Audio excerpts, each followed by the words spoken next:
Chapter 1 to the beginning of the end. Hokage-sama? Kakashi's voice broke me out of my trance. I sighed to myself as I gazed at the ruins that once was the proud village hidden in the leaves. Konoha's fires still burned in the dawn that was threatening on the horizon. Glancing around the battlefield, my eyes found bodies I had never wanted to see.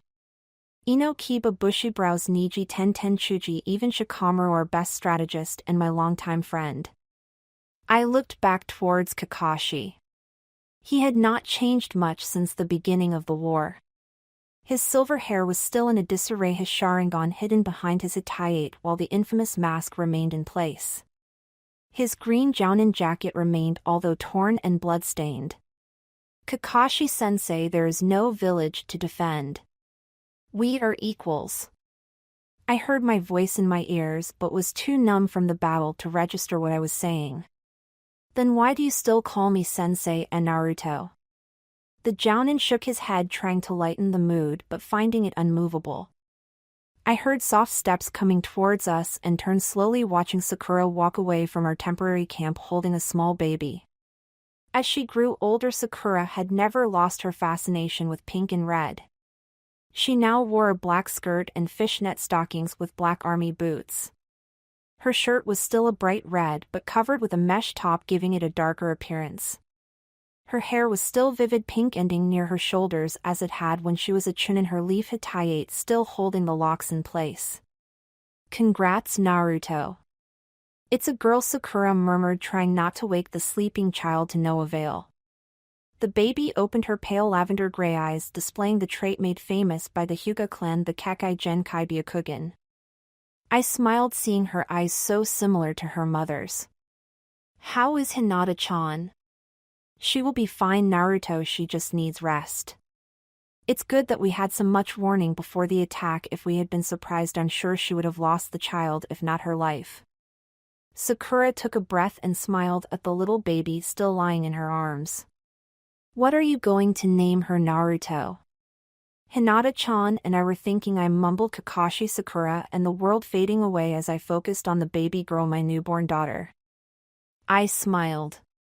Hana. I need to go check on Hinata, she's pretty exhausted. Sakura all but shoved my daughter into my arms as she spun on her heel and strode back towards the healer's tent. I smiled at my daughter before glancing up towards Kakashi. Hana, eh? Good name, he approved. I smirked lightly at the affectionate light in his eyes. As much as Kakashi could try to pretend he had no emotions, he could not perfect the act. I turned my attention back to the newborn in my arms. Hana had inherited the wild blonde Namikaze hair just like I had from my father. I smiled at the girl, she looked so much like Hinata-chan. Naruto-kun? I heard a faint voice from the other side of the clearing and my head whipped up reflexively. I held the baby close as I ran towards the medical tent. I pushed the fabric aside and let myself inside. Hinata-chan was sitting up on a cot. I walked towards her side with a smile on my face. I'm here, Hinata-chan. How are you feeling? I saw Sakura smile tiredly in the corner of my eye. Better, much better. Thank you again, Sakura-chan. Hinata-chan thanked Sakura wholeheartedly, causing Sakura to blush slightly. That's okay, Hinata-chan. I'm just glad you're okay. I'll need to keep you here for the next few days if we're not attacked again, that is. Hinata nodded quickly and Sakura stretched before saying goodbye and leaving to check on another patient. Did you tell her yet, Naruto-kun? Hinata-chan asked after a long pause. I shook my head before glancing in Sakura's direction. She was smiling over a woman chatting away as her hands glowed with green light and she healed numerous cuts running along the villager's arms. You're going to have to tell her eventually. Do we? We'll disappear, go back in time and change everything. This world will cease to exist, another future will be born. Hopefully a better one. I shuddered, hoping my words were true. I can't see one much better than this, Naruto-kun. She smiled brightly as she pulled our daughter to her chest. I smiled for a long second. Hopefully next time we can start a family without a war looming above our heads. Besides, if we can stop the Uchiha massacre, Sasuke team won't go looking for Orochimaru. I suppose, when did Kyuubi say we were leaving? Hinata-chan spoke with such confidence it always amazed me how she used to be such a shy and timid girl.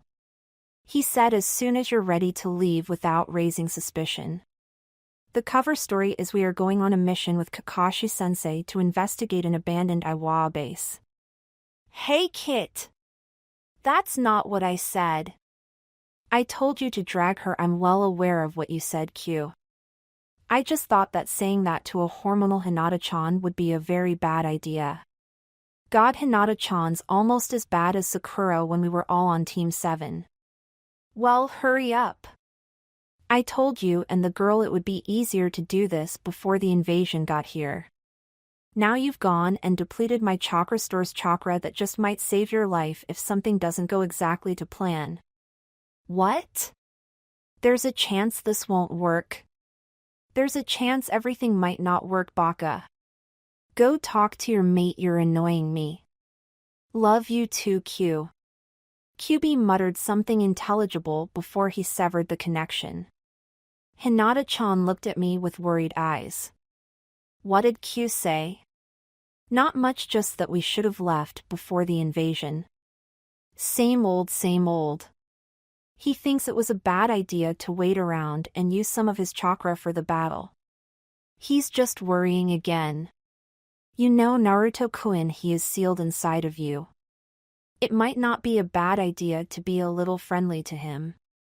After all, you're the only company he has, whether he wants it or not. I know. Blah blah blah OW. I know what you're thinking, Naruto. I wouldn't do that again if I were you. Hinata-chan raised her eyebrows, her fists still in the air, waiting to punch me again. I'm sorry, love you? I asked, uncertain if this was the answer she was looking for. Hinata smiled and lowered her fist back onto her lap. Love you too, Naruto. Okay. You have your instructions and plans if something were to go amiss while we're gone. If that is all, I'd like to get started. Yes, Hokage-sama. The various jounin and umbu filed out of my tent just as Temari walked in. Temari, what a surprise! And it was her leaf Hitayate was held in her fist and her eyes were watering slightly. I sighed, expecting this moment, dreading this moment. You're leaving the leaf, correct? For a moment the woman looked stunned before she recovered and nodded once. Yes, Hokage-sama. It has been too long since I have seen Gara and Kankuro. I don't even know if Temari. It's okay, I understand. You can go back to Suna, I wouldn't hold it personally. This isn't your village anymore now that Shikamaru is, now that he's gone. You're free to leave. If anyone asks, you have already gotten my permission. Just before you leave, do one thing for me? Anything. Never call me Hokage-sama. I'm Naruto to you and Gara and every single villager in both Konoha and Suna. It is an empty title now, I'm just another shinobi now. I'm not even sure if Hokage Mountain is still standing, let alone intact. Okay, Naruto. Thank you, Temari. Say hello to Gara for me? Sure thing. Goodbye, Naruto. I'll see you soon. Temari left with a wave and a small hopeful smile. I watched her disappear out of sight before sighing. No, you won't. I stood from my desk and stretched. Looking out of my tent, I saw an umbu still guarding the tent. I rolled my eyes, perfectly able of defending myself. I waved him over and instructed him to fetch Kakashi and Hinata. I could feel the umbu's confusion even behind his mask. Shino, I know it's you. Just go get them. Hi. He vanished and soon returned with Kakashi, Hinata not far behind. I thanked him and sat back down at my desk saved from the invasion. I propped my feet up and waited for Kakashi-sensei and Hinata-chan to sit down. I think we should leave today. As expected, the two before burst into questions and complaints on the timing, but I held firm. Listen to me, both of you. If we wait around, there is a chance that Iwa will find us and I will need to use more of Kyuubi's power to drive them off. If that happens, we will need to wait again till he is at full strength. The time-traveling jutsu is extremely draining even for a demon like that's Demon Lord Kit. Shut up, Q. I know your title. I returned focus to the pair in front of me and flushed just a little, already embarrassed. Kakashi snickered and Hinata-chan smacked him on the arm. I cleared my throat and the two stopped playing around. Come on, I'm going to need both of you uninjured. Hinata-chan, don't beat up Kakashi-sensei. Kakashi-sensei, don't pick a fight you can't win. Back to the plan, we're leaving today, deal with it. If I need to, I will pull rank. I raised an eyebrow, the corners of my mouth twitching into a smile. We go under the ruse of a mission before we mysteriously disappear. The Umbu have instructions, but that shouldn't be needed. Once we're in the past, the future should automatically rewrite itself and this time will disappear. And what's keeping us from disappearing with it? Hinata-chan asked. We are. The way Q explained it, we basically just go back to when we were born, all of our memories and abilities intact, but we will look like normal infants. Kakashi, Q and I will mess with the jutsu a bit so you don't end up having to live your entire life again, only the time where Hinata-chan and I overlap with yours. Before you ask, you cannot go back to save Obito. I'm sorry, but you're going to need your Sharingan when you're older. As I said, Hinata-chan and I will go back to when we were born. This means that I'll be around a few months before you, but that shouldn't matter much. However, I'm orphaned. So you, Kakashi-sensei, are going to adopt me, whatever the old man says. Just tell him that it's because I'm your sensei's only son or something. He should buy that. After that, we just have to wait to make the right decisions at the right times and hope we don't screw up and end up killing someone important. Like Tsunade-ba-chan. That would not help anyone. Anything I missed? Yeah, since when am I adopting you? Kakashi asked with a strange mix of anxiety and annoyance clashing in his mismatched eyes. Since I decided that if an Umbu captain is watching, people will be less likely to, I don't know, throw a kunai in my leg? 'Cause that really sucked the first time around. I'd rather not do that again. Okay, what about Sage Mode? If I raise you, Jiraiya might not take you in. Irrelevant. With the Demon Fox summoning scroll kindly provided by one Kyuubi no Kitsune, I can master Sage Mode in my free time. Something I guess I'll have a lot of when I'm a toddler. Hinata-chan? Any questions? Yeah. Who throw a kunai at you and were no killing villagers, Hinata-chan. I'm still in charge, I can't let my mate go on angry rampages throughout the camp. Hinata-chan looked a little disappointed, but I didn't buy it. And I mean no. You're no fun, she pouted. And you've been talking to Kyuubi too much, I muttered, glancing at the seal on Hinata's left shoulder. It showed a golden fox with blue eyes standing beside a dark blue vixen with pale gray eyes. I glanced down at my own shoulder, the seal repeated. Okay. I think that's it. Well, no real need to pack, but we should throw something together so we aren't too suspicious looking. My voice drifted off as the three of us stood and began to walk towards the door. Okay. You have your instructions and plans if something were to go amiss while we're gone. If that is all, I'd like to get started. Yes, Hokage-sama. The various Jounin and Umbu filed out of my tent just as Temari walked in. Temari, what a surprise! And it was her leaf hitayate was held in her fist and her eyes were watering slightly. I sighed, expecting this moment, dreading this moment. You're leaving the leaf, correct? For a moment the woman looked stunned before she recovered and nodded once. Yes, Hokage-sama. It has been too long since I have seen Gara and Kankuro. I don't even know if Temari. It's okay, I understand. You can go back to Suna, I wouldn't hold it personally. This isn't your village anymore now that Shikamaru is now that he's gone. You're free to leave if anyone asks you have already gotten my permission. Just before you leave, do one thing for me? Anything. Never call me Hokage-sama. I'm Naruto to you and Gara and every single villager in both Konoha and Suna. It is an empty title now, I'm just another shinobi now. I'm not even sure if Hokage Mountain is still standing, let alone intact. Okay, Naruto.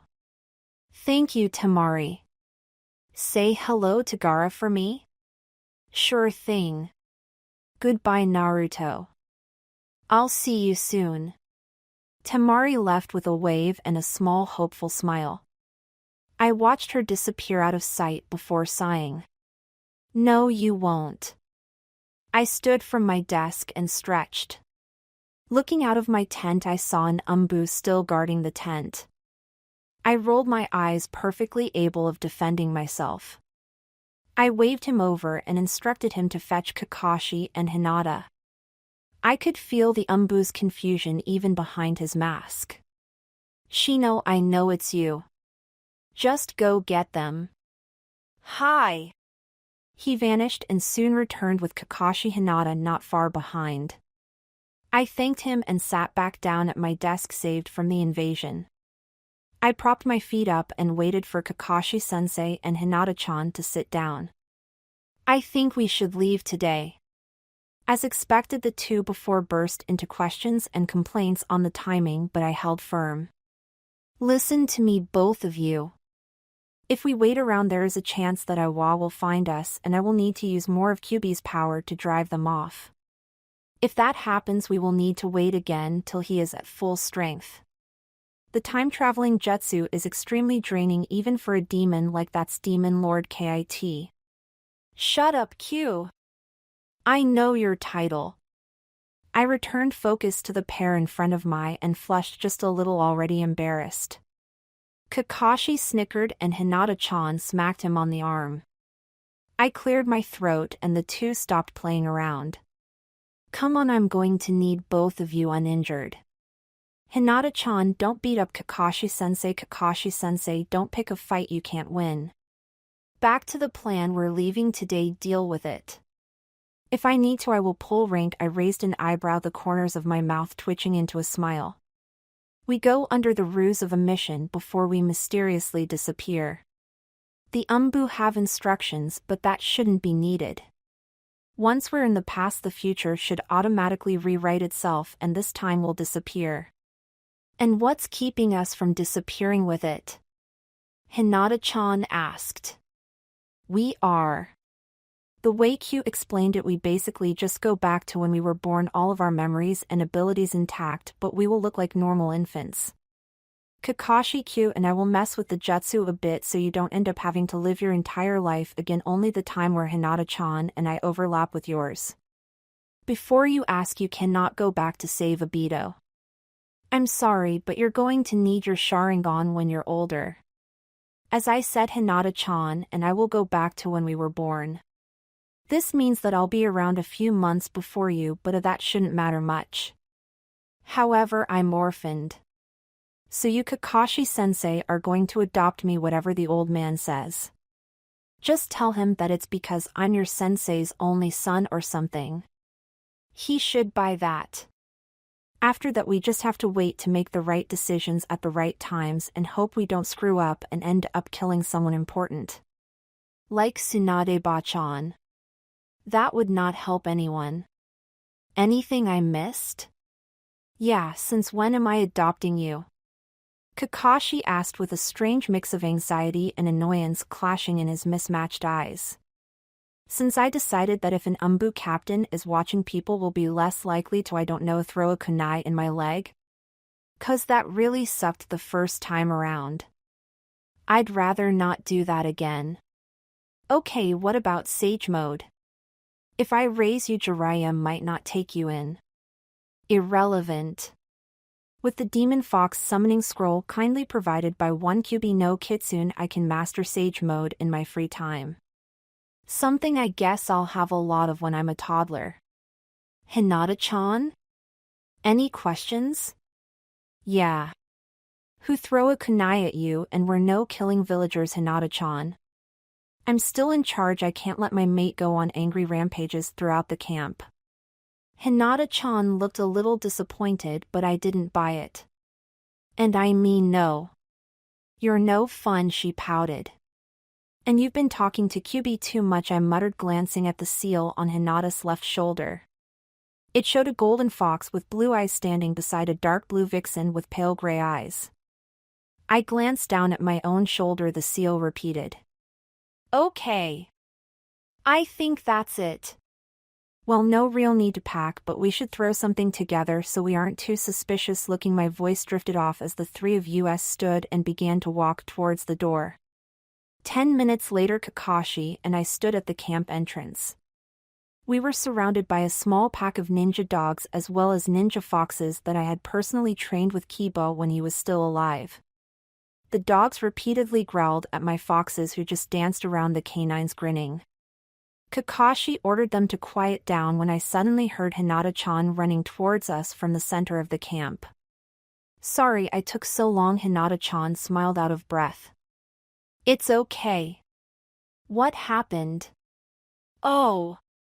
Sakura-chan didn't want me to leave Hana behind so early, so I convinced her to take care of her while we were gone. I nodded in understanding, seeing the disguised distress hidden deep within my mate's lavender gray eyes. It almost hurts to leave her here, I thought to myself, while Kyuubi sighed in agreement. Welcome to parenthood, Kit.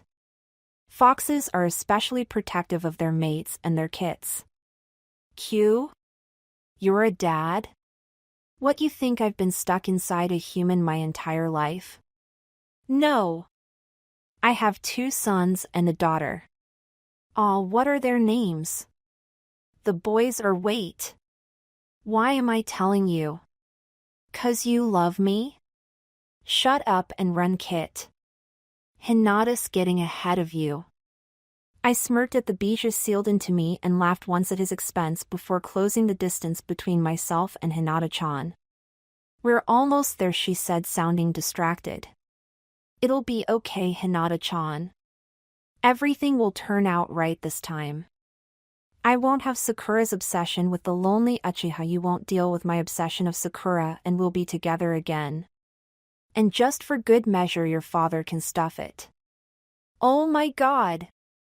He'll be alive again. And Hanabi! I'm not sure if I should celebrate or cry.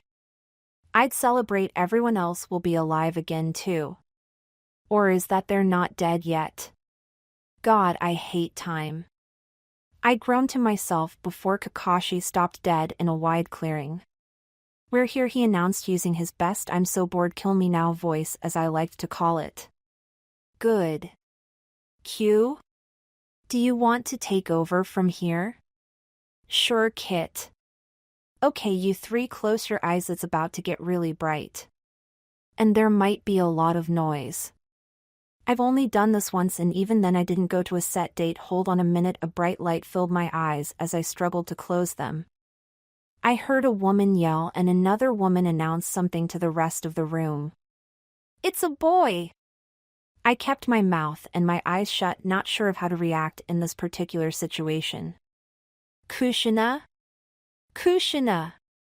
Hold on. I need a doctor over here. Kushina, do you hear me? Stay with my Kushina, don't you want to see your son? Naruto? I heard a very faint voice cough and I felt my head turn sharply towards the source as I opened my eyes slowly. On the hospital bed lay a red-headed woman who in all seriousness looked as if she were about to die. My eyes widened in shock as I realized what was happening. My mother is dying in front of me. I can't do anything to stop this. I spent the next few minutes in a painful silence, wishing my mother's heartbeat to start once more. It didn't.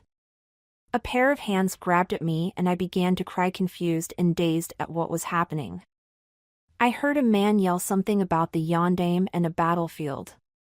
My stomach rolled as I realized what was happening. My father, the fourth Hokage, was about to seal the Kyuubi no Kitsune in me, sacrificing his life for the village he had sworn to protect with his life. I felt a gentle hand on my arm in an attempt to distract me from the needle that was being embedded in my skin. I felt the anesthetic rush into my bloodstream and felt my energy leave me. I closed my eyes, giving up the urge to fight the drugs any longer. Chapter 2: Sandaime meets Rokudaime. When I woke, I found myself looking at the face of the man that was holding me. I didn't recognize him until I saw the silver hair, the red and black eye. Kakashi? He isn't wearing his mask, I realized. Looking at his face for the first time, I was almost disappointed. The mystery finally solved. Hitaki Kakashi looked strangely different, although normal enough without his mask. I sat almost mesmerized by the normalcy of the moment. I eventually noticed others in the background: old man, dozens of umbu, a few jounin. I winked subtly at Kakashi and his eyes widened slightly before he relaxed his features into a sad smile. Naruto, the third Hokage, said as he began to study me. I reached up a chubby hand and gently smacked Kakashi on the cheek, dying to see his reaction.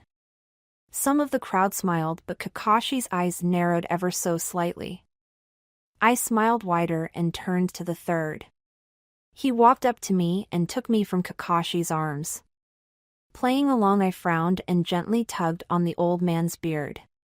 He chuckled but gave me back to Kakashi before looking at the rest of the crowd. Dismissed. He announced, the ninjas disappearing or running off towards various parts of the village. Sarutobi Hokage sighed sadly and turned back to face Kakashi and I. Excuse me, sir, but what are you planning to do with Naruto? Kakashi asked while I played along and giggled adorably. Old man smiled tightly and shrugged his shoulders. Honestly? I'm not sure. His wizened face studied mine and I burrowed into Kakashi's arms. He rolled his eyes towards me before glancing up. What if I take him in? It's the least I can do. He's Minato-sensei's son after all. Kakashi repeated the reasoning I offered him. The third looked between Kakashi and I before sighing. I suppose. It would be a very good move placing him in an orphanage. Too many people saw what happened today and they'll blame him for the fourth's death.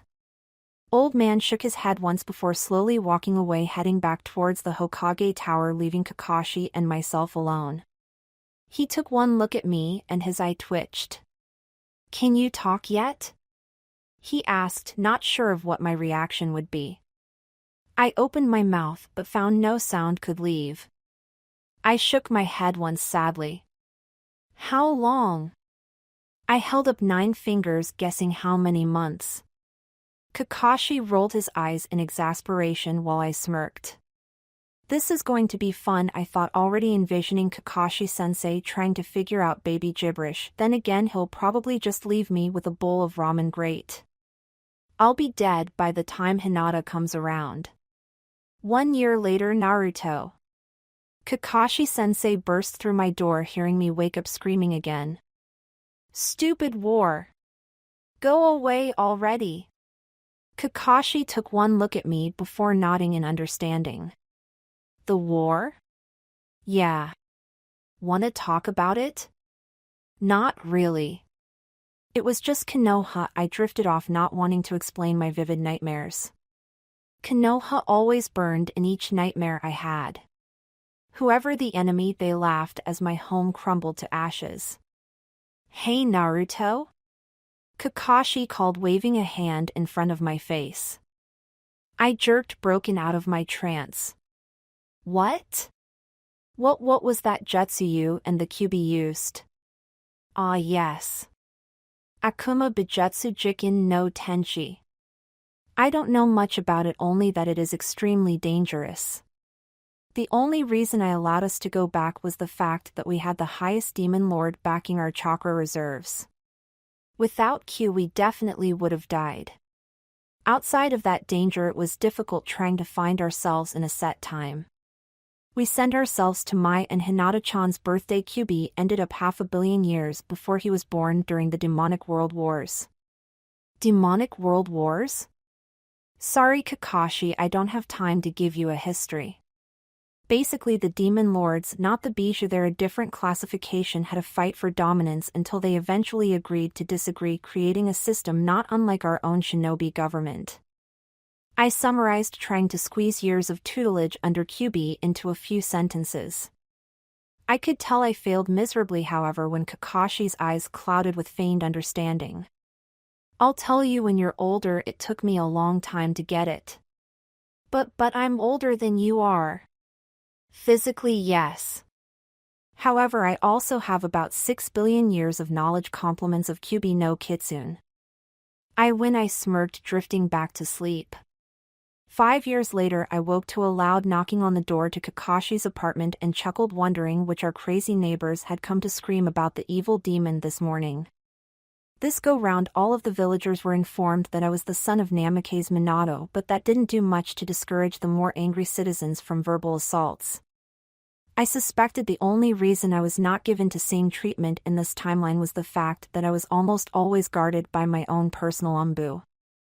I walked out of my bedroom only to collide with a tired-looking Kakashi-sensei. What did you do this time, Naruto? Kakashi groaned, walking towards the front door, still half asleep. I laughed again. I'm not sure, actually. It's hard to keep track of everything. I smiled, winking at the annoyed umbu captain. Said umbu captain glanced at me dryly before opening the door, revealing Hyuga Hayashi to both my and Kakashi's surprise. Hayashi-sama? Whatever Naruto did, I'm sure he didn't mean to. Kakashi glanced at me worriedly while I shrugged my shoulders. I don't think I did anything to the Hyugas. Hinata-chan would have killed me. Quiet. Where is he? Haishur cut him off, sounding angry, although that didn't mean much. That man was a tad irritable at his best moments. The happiest I've ever seen him when he was given the approval to place a caged bird seal on Hinata-chan. Thankfully the ward took him before it could be placed, but the intent was astounding. The Hyuga stepped past Kakashi into the apartment and narrowed his eyes, spotting me standing in the hallway. The man stared at me a bit longer until I coughed, self-conscious. Hello, Hayashi-sama. Is something wrong? I kept my head high but averted my eyes. I knew that Haishur preferred to see he thought to be less than perfect, anything less than a main house Hyuga. I'm not sure yet. The man narrowed his eyes further, now succeeding in making me nervous. Was something wrong with Hinata-chan? I don't think so, Kit. He doesn't smell of worry, and at this point in her life Hinata's father still likes her. True, then what's going on? My daughter Hinata-sama seems to have taken a liking to you. She wants you to attend her birthday party tonight at the Hyuga compound. Hayashi spoke as if each word caused him physical pain. I smiled mentally, good thinking Hinata-chan, before nodding. I'd be honored. I smiled briefly, trying to look grateful. I suppose I succeeded. Haishur scoffed and agreed before leaving in a huff.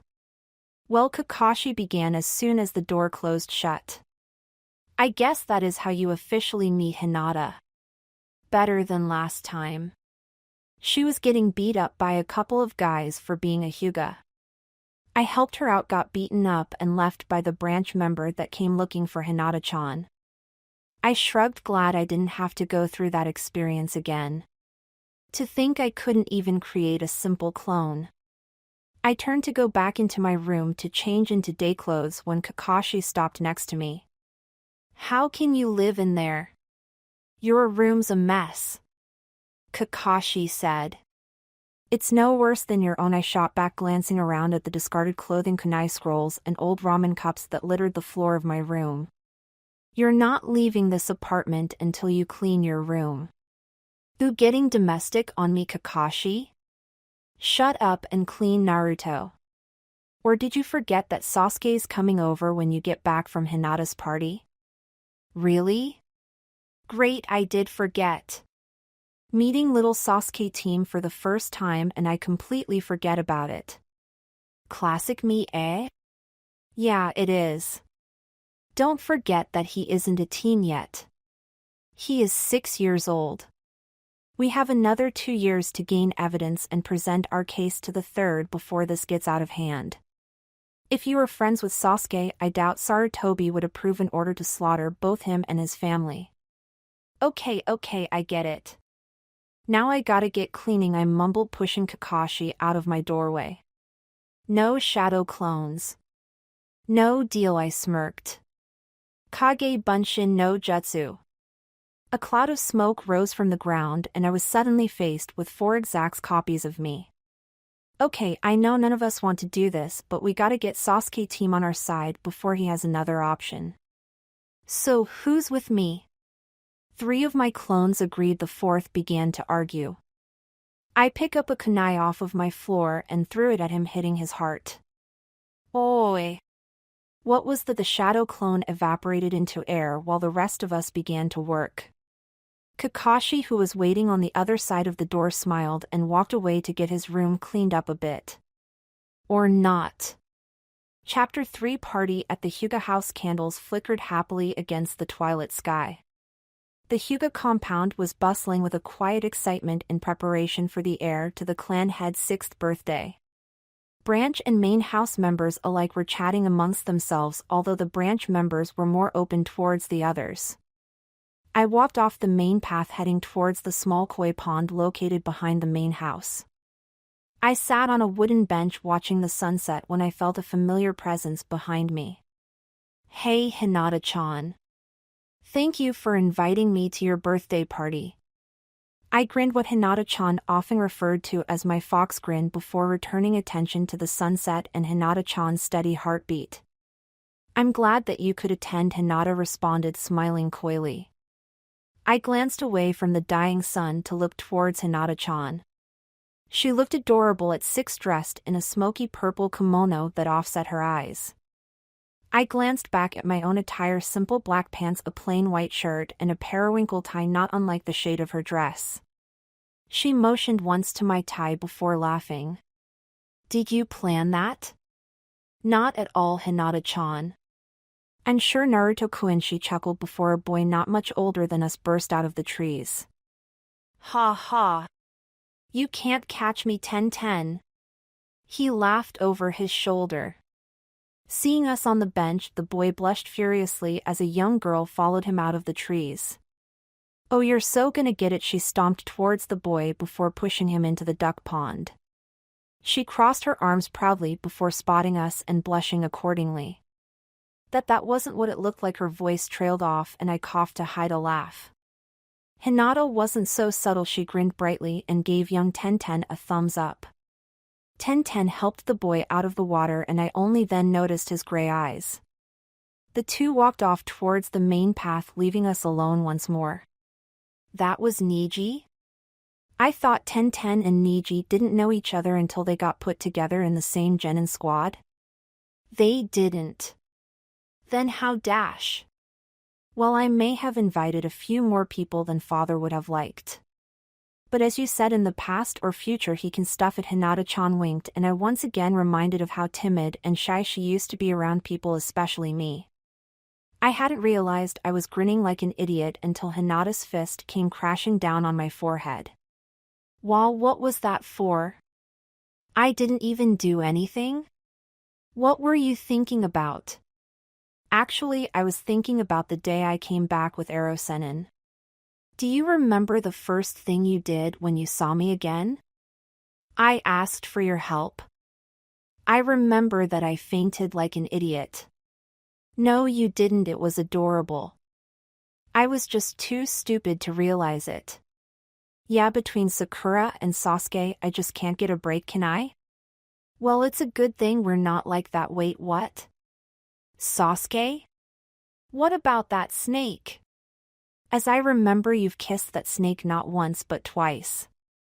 God, you weren't even assigned to that mission. Where did you hear about that? Sakura. Sasuke was ranting about you again, and she came to vent to me about you, of course. I groaned and held my head in my hands, already more embarrassed than I wanted to be in a single night.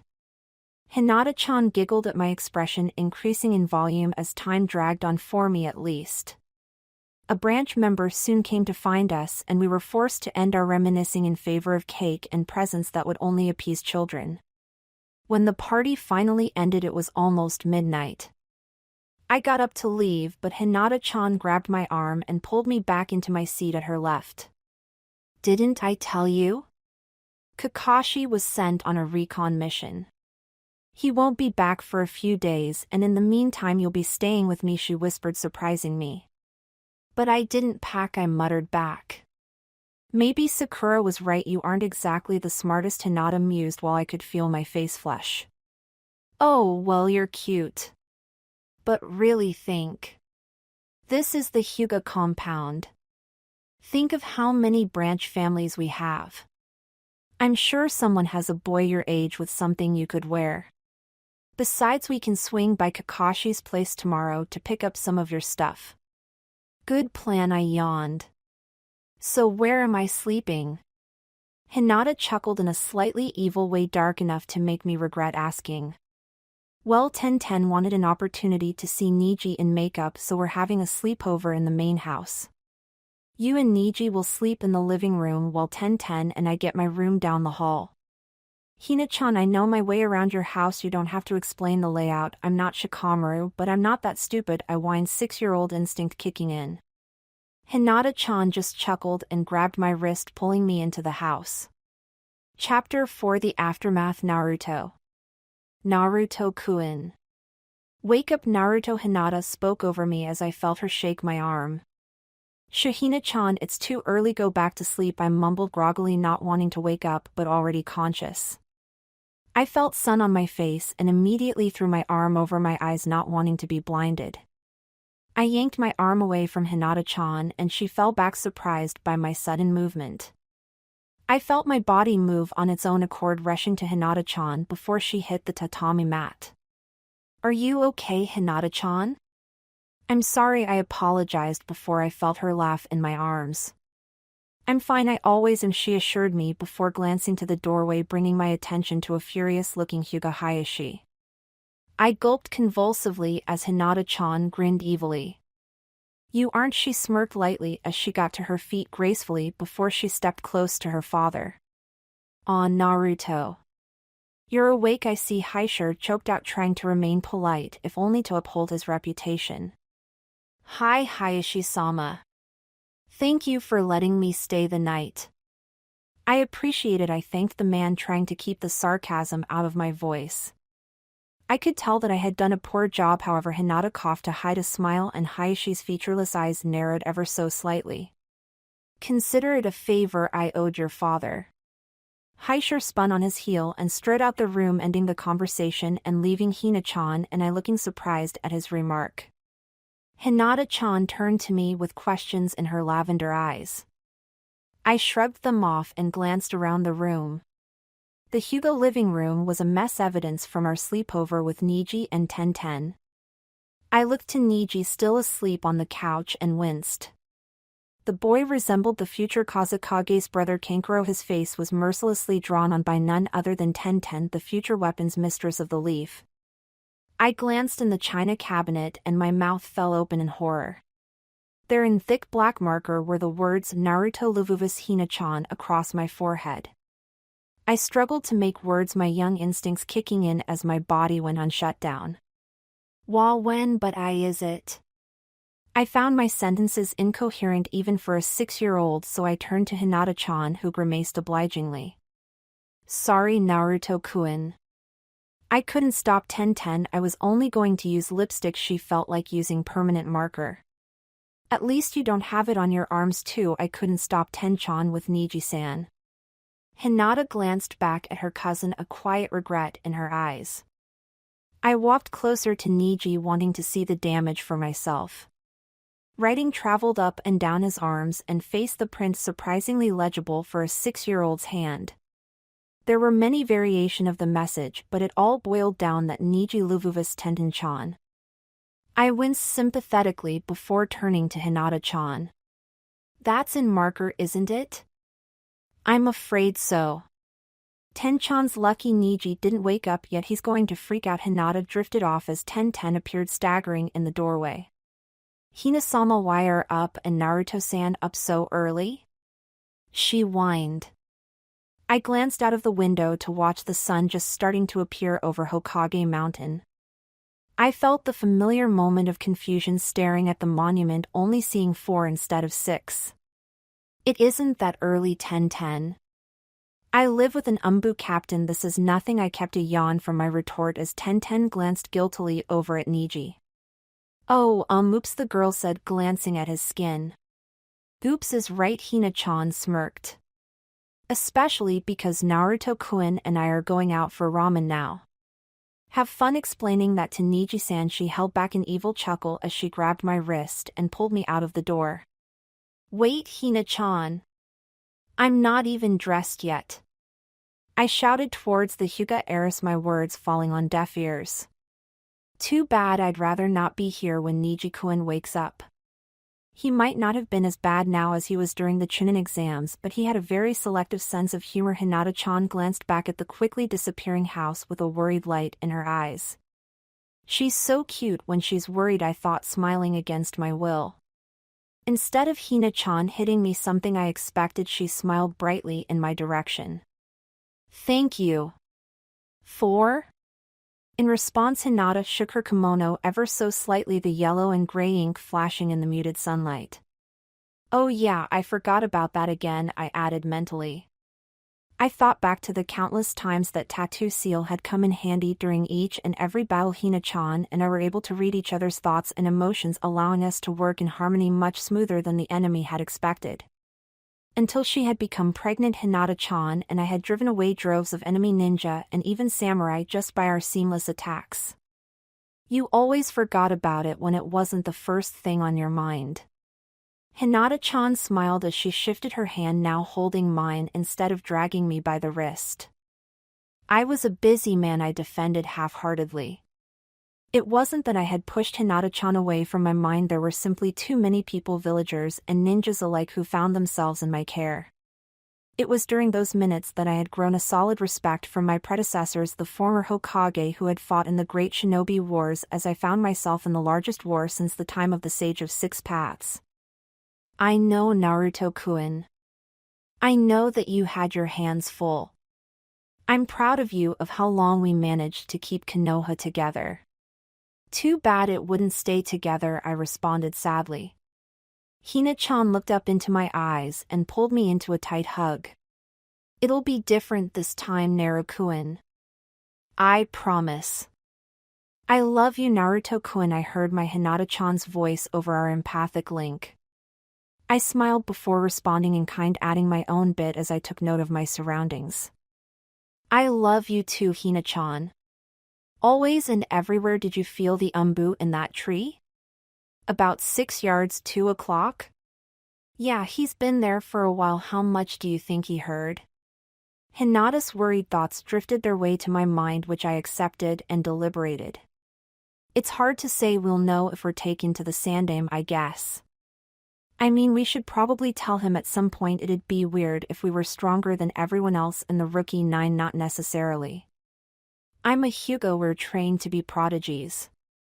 Even last time when father hated me, I was still trained to the fullest. After all, it wouldn't do to have a weak main house Hyuga. With you live with the famous Sharingan Kakashi. I'm sure that Sarutobi-sama wouldn't think too much of it, Hinata-chan reasoned. Still, we've just been talking about a different time period. I think that might catch the old man's eye, if not Danzo's. Forget Danzo, the umbu is still there. We have to act like we don't see him. Oh, Hinata-chan. I just remembered. Kakashi told me to say hello to Hayashi-sama when I saw him. Could you tell him? A sure thing, Naruto-kun. Hina-chan struggled to stammer in an attempt to bring back the former Hyuga heiress. Thanks, Hinata. Are you hungry? Kakashi took me to this great place last week. They had the best food I've eaten in my life. I tried to be the idiot I acted like back in my childhood. Hinata-chan coughed daintily to hide a smirk. Oh okay, and Naruto-kun. Hinata-chan tried to giggle innocently before doing a handless technique I knew well. Jiko Hosen no Jutsu. She thought, her eyes rolling back into her head as she hit the ground in a faint. The Jiko Hosen technique was one that I myself had created. Before I had been made Hokage, I needed to find Sasuke team. I had made a promise to Sakura-san that I intended to keep. I hoped, perhaps foolishly, that Sasuke team would come back to Konoha after he satisfied his bloodlust, killing Hebe team's remaining henchmen. Needless to say, that idea proved false. However, with a little help from Shikamaru, I found a way to infiltrate Sasuke's main base, still hidden in Rice Country, as a dead body. I used the Jiko Hosen, adding more chakra so that it suited my needs, and fell into a deep sleep, seemingly dead with no signs of a heartbeat or breathing. I was slipped through security in a body bag, Sasuke being the arrogant bastard that he was needed proof of my death. Unfortunately, I woke up a moment too soon. I had to fight my way of the team's main base, starting in the center 4 levels below ground. Either way, for better or worse, the Jiko Hosen was created. I watched as Hinata used my own technique to throw off the Umbu still hiding. I smirked lightly and threw my young mate over my shoulder and turned on my heel, heading back to the Hyuga compound. Chapter 5, Academy Time. Maybe not. 1 year later. And Naruto? What are you doing? Don't you start in the academy today? Kakashi poked his head into my room as I sat at my desk writing a short letter. Nothing, Kakashi. I just wanted to write this down so I don't forget it. Oh yeah. Don't say anything to anyone about Mizuki that you hadn't in the original timeline. If you warn the old man, that means I don't have a good cover story for knowing the Kage Bunshin no Jutsu. Which I'm definitely going to need in the future. Besides, I'd love to learn some of the other jutsu on that scroll, I explained somewhat breathlessly. I stuffed the letter into my backpack and slung it over my shoulder as I prepared to jump out of the window. Wait, Naruto. You're 7. Wouldn't it be a little bit strange if you jump off the 3rd floor and land on your feet? There are only so many times I can brush off the neighbor's comments. Then don't, I smirked, shining out of my room and appearing on a rooftop nearby the academy. I spotted Hinata-chan waiting by the door of the academy. I jumped down from my vantage point and started to walk to Hina-chan. Hey, Hina-chan. Naruto-kun. Hinata-chan smiled quietly. You're almost late. So are you, I pointed out to the Hyuga heiress. Yes, but I was waiting for you. Come on, we don't want Iruka-sensei to get mad at us on the first day. Don't worry, we both know enough that he couldn't fail us if he wanted to. I just can't wait to see Sasuke team's face when I throw shuriken better. Hinata-chan raised her fist at my remark and I immediately took my words back. Don't worry, Hina-chan, the massacre doesn't happen for another 1.5 years or so. Besides, I already personally heard the Sandaime that he wouldn't allow the use of deadly force on Konoha ninjas. You heard this personally? How did you get into his office? Does he know that you were there? Yes, easily, probably not. In that order. His office does have an open window. How do you think Ero-sennin got in so many times? I'm pretty sure he doesn't know I was there. If he does, he hasn't mentioned either Kakashi or I, so I guess I'm in the clear. For now at least. I had an umbu outside my room the other night. Yeah, I've had a few tailing me on and off the last week or so. Do you think Danzo is behind this? Nah, they're just regular umbu, not root. Kakashi has an eye on Danzo anyway. He couldn't try much and hoped to get away with it, not now. I guess. Hina-chan and I turned towards the academy doors only to find an umbu wearing a weasel mask blocking the entrance. Hyuga Hinata and Namikaze Naruto and summoned to the Hokage's office immediately. Your Chunin instructor has been informed. Follow me please, Itachi spoke from behind his mask. Hinata-chan glanced subtly in my direction and I gave a slight nod pretending to glance at my blissfully orange-free outfit. Itachi had walked a few paces into the building and paused waiting for us to catch up. I walked up to him and gave him a quick hug. "It's nice to see you, Itachi-san. How's Sasuke doing?" I said as soon as I released him. The older ninja seemed surprised, hesitating under his mask. I gave him some time to compose himself as I dragged Hina-chan towards Sarutobi Ojisen's office. The Uchiha collected himself and caught up just as I reached my fist to the door ready to knock. "Come," in a voice called before I could alert my presence. Eyebrows together, I feigned a confused look, trying to be innocent. I couldn't glance at Hinata-chan. Her thoughts were in line with mine, trying not to laugh in our current situation. I glanced around the room, surprised to see the elders as well as half the council hiding behind the Hokage and his guards. "Ohio Ojisen." I smiled, jogging towards the desk. I stopped and ducked as I felt a kunai come dangerously close to my neck. I tried to retain my innocent child act, but my old battle-ready instincts kicked in as I spun downwards, grabbing the umbu's wrist and twisting until I heard a faint crack and the ninja gasped, dropping the weapon. Has Root decided to assassinate me yet? Or is this a social visit? I coughed, dropping most of my act. I had my back turned to the desk, but I felt a chill travel down my spine as I heard Danzo chuckled humorlessly. "I think I like this one, Hiruzen. He's either really stupid or really smart. Either way, with a few years I'm sure we could." "Naruto is not a weapon, Danzo." I said no.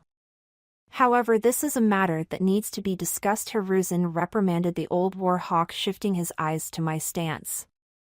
I realized I was primed for the taijutsu style I had created, the Warao Akuma, or the Laughing Demon. I shook myself out of the stance, walked slowly towards the desk and dropped the kunai onto the old wood. "Keep your dogs on a shorter leash, Danzo. Kakashi already taught me how to defend myself. Also, I have no inclination to join Root. If anything, I'd go for the General Corps."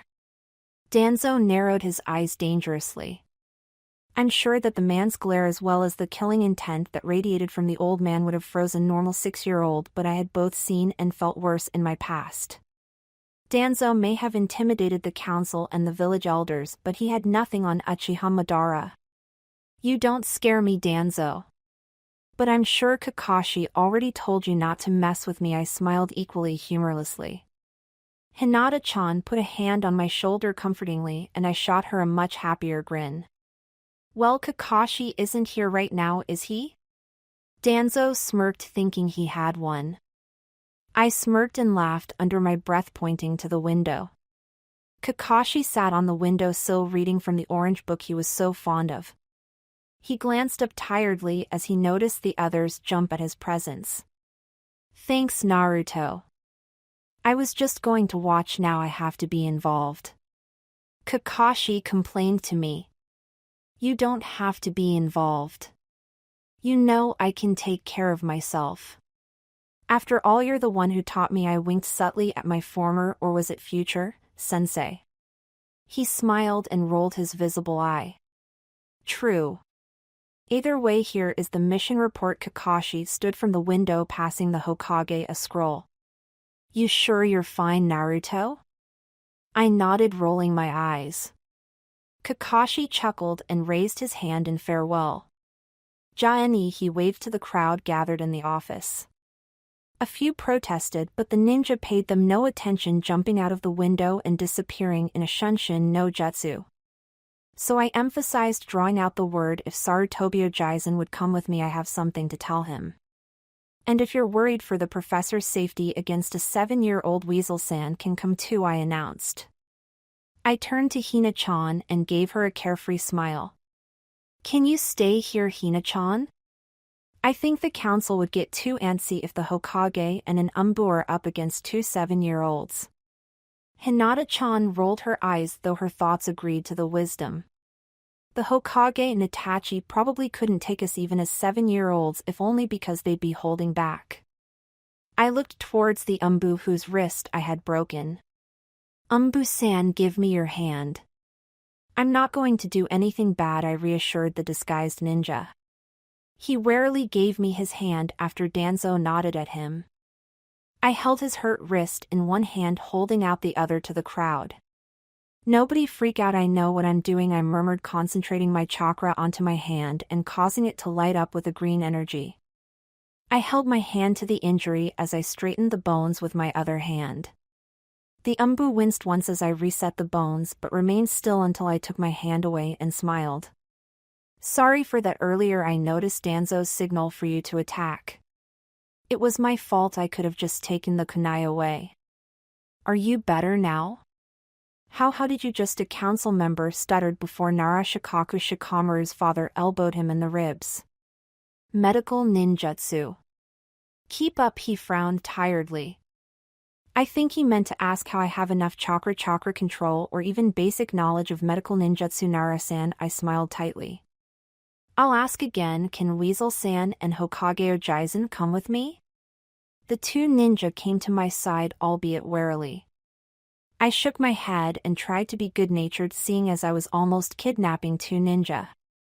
"And Noichi-san, you should come too. Just so you guys can relax, we'll be in interrogation room 3. Knock if you absolutely need to come," and I glared pointedly at Danzo, sending him and only him a short burst of killing intent. He shuddered and stared at me confused, probably wondering just what I was.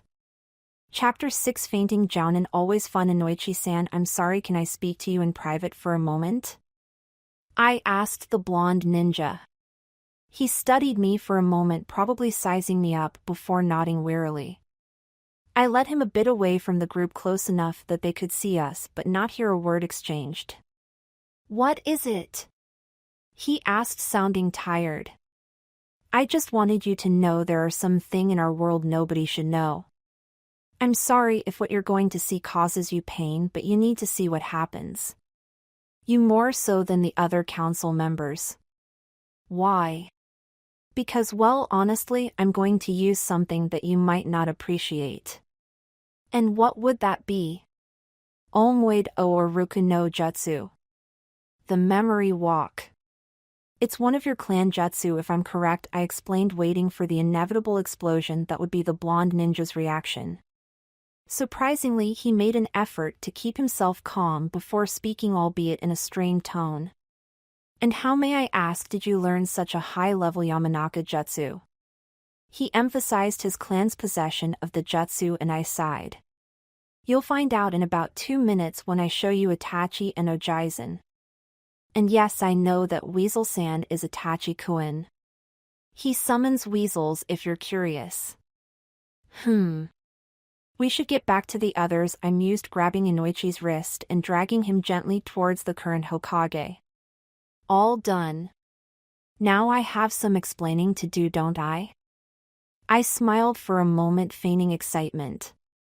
My smile faltered as I remembered Madara disguised as Toby playing the same card against us so many times. I heard a small growl and confirmation emanate from Inoichi, so low that I'm sure the others didn't hear it. I felt a small nudge in the back of my head and I sighed. "Scratch that. Stay here and make sure nothing happens. I need to check on something." I rolled my eyes as I sat in the lotus position before glancing at Kyuubi pacing in my mind. "Is something wrong?" I asked my own demon. "Something's not right. I'm not sure what, but something is different." Of course something is different. I'm about to tell 3 ninjas that I'm from the future, can summon foxes, and that they all die. What isn't different? The village elders. They fidgeted too much. I think it has something to do with the Uchihas. Is this because of the Sharingan again? Listen, Q, I know that they were ungrateful jerks, but you can't do anything about it now. They all have the Sharingan, but as far as I know none of them have the Manjikyu. Not even Itachi. Still. There's something wrong, Kit. Something missing. What is it? Kyuubi continued to talk seemingly to himself, so I retreated out of my mind. Coming to my senses, the first thing I noticed was Inoichi on the floor. I stared wordlessly at him for a moment before coming to a conclusion and groaning. Tell me he didn't try to do what I think he tried to do. Itachi shook his head, kneeling at Inoichi's head. I grumbled to myself, not sure of what I was saying. I focused chakra to my hands again, placing one hand on Inoichi's forehead and another on his heart. Come on, Inoichi. Wake up, I muttered, sending the chakra out of my fingers and into Inoichi's motionless form. He jerked awake, knocking me down. Damn, Inoichi-san. All I did was wake you up, no need to get violent. I rubbed my bruised shoulder before shaking and losing the joking facade. Don't tell anyone what you saw until after I'm done. They won't understand with what they know. No offense, I added, seeing the offended faces of Ojizen and Itachi, his mask now sitting atop his head. None taken, Naruto-kun. Itachi chuckled slightly. We all stood and I led the way to interrogation. First of all, I want you to know that I hadn't intended on showing any of this to anyone yet. Why was it that you suspected me? I asked. Itachi and Inoichi shrugged their shoulders. Ojizen narrowed his eyes. Suspected you of what, might I ask? Danzo thought that if I see you he'll be able to convince me into giving you to Root. Thought I guess he'll have to persuade you as well, seeing how well informed you appear to be, the Sandame Hokage mused. Yeah, that's not going to happen. But honestly, you two had no idea that I was anything other than Namikaze Uzumaki Naruto? Are you something more?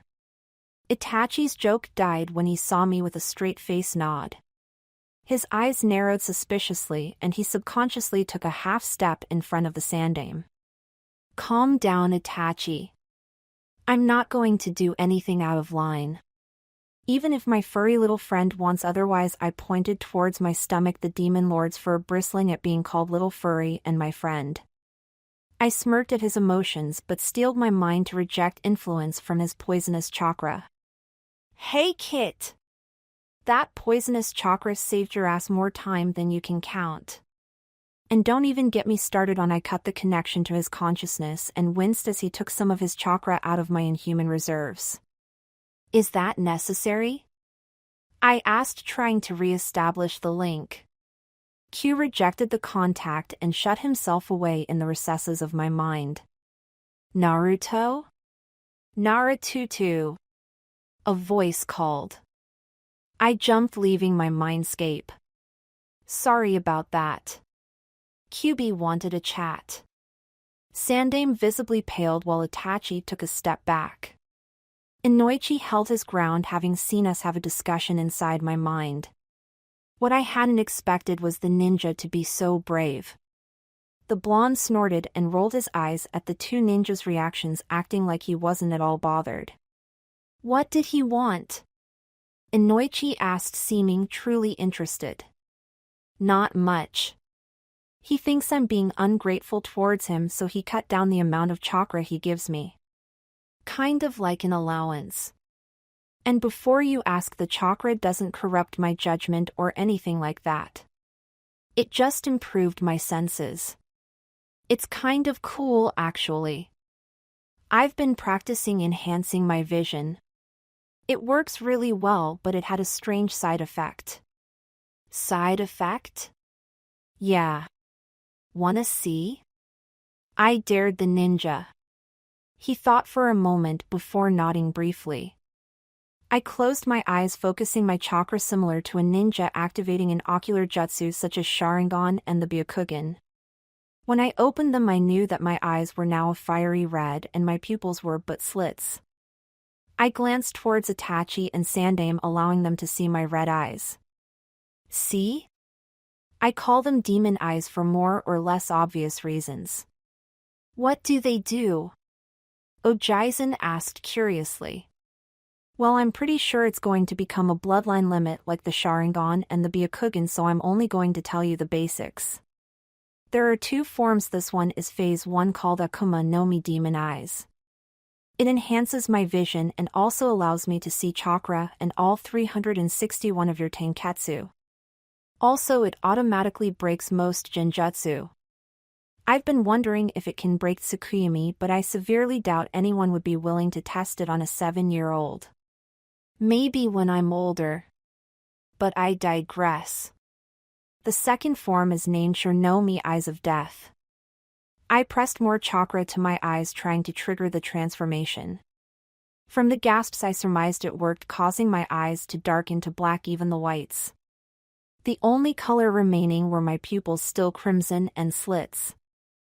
I haven't perfected this form yet, but I only discovered it a few weeks ago. So far I know that unlike the Manjikyu Sharingan, it doesn't deteriorate my eyesight. I can cast a powerful genjutsu, though I haven't done it outside of training with Kakashi, and seeing as he isn't hospitalized, I can control it easily. It seems to do everything that the first form does, but other than that I'm not completely sure of this stage's capabilities, but don't worry. I'm not going to use it against the village or any of you. I'm not nearly as sadistic as Kyuubi wants me to be. I finished letting the chakra recede from my eyes, which reverted to the natural blue. Itachi seemed a little uneasy hearing of an ocular jutsu that could beat the Manjikyu Sharingan, but he remained silent. Ojizen seemed more concerned with how I knew Kyuubi. I stood before my small captive audience trying to decide the best course of action. My main dilemma was to find a way to tell them the truth in a way that wouldn't cause them to A, not believe me, or B, believe me, not believe I could control Kyuubi, panic, and end up telling the entire village about the Rokudame's return to the past. Hey Q!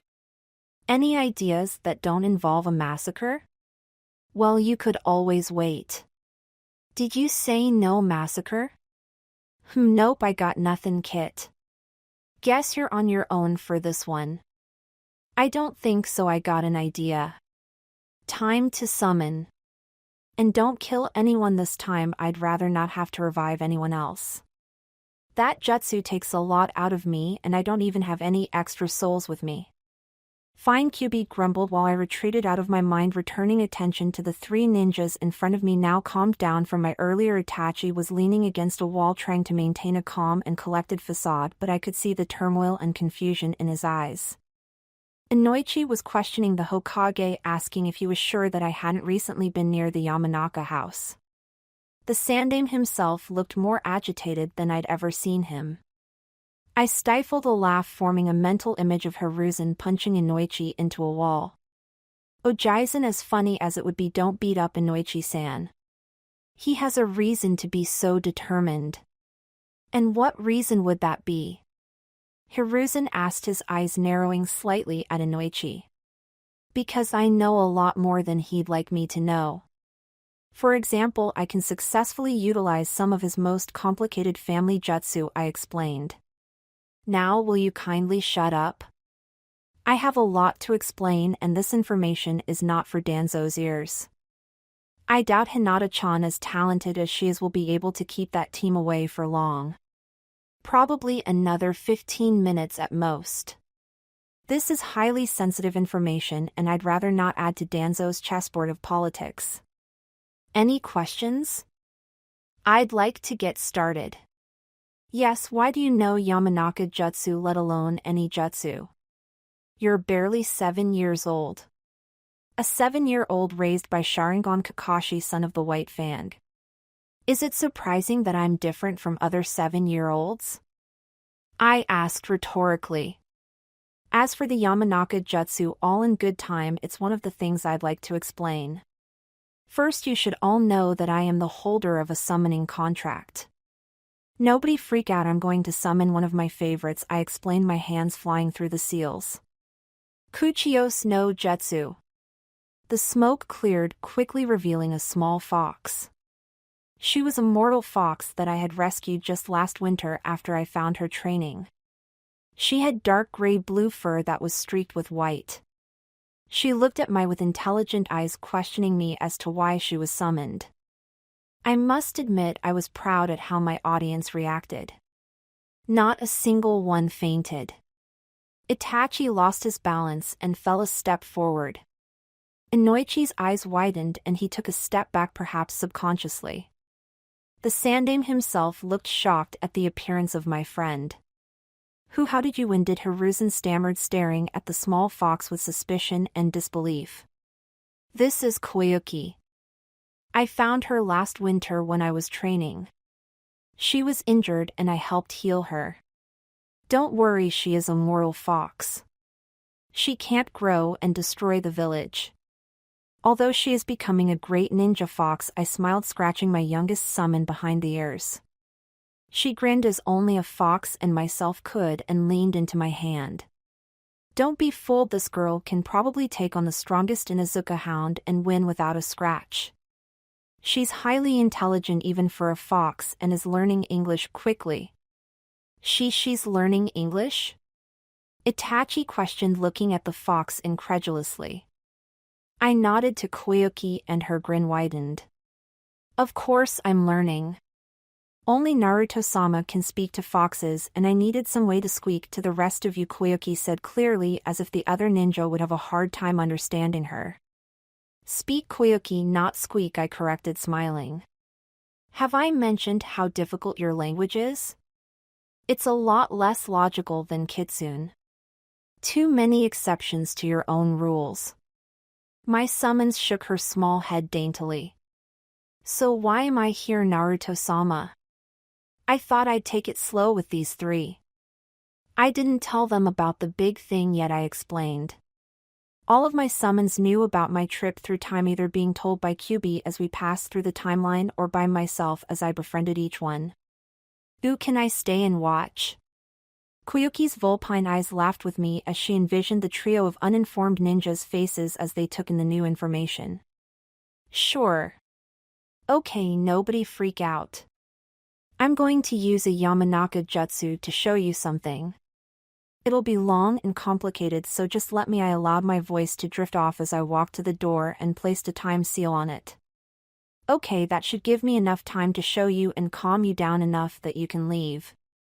My hands went through the seals and I whispered Onwade o Oroku no Jutsu.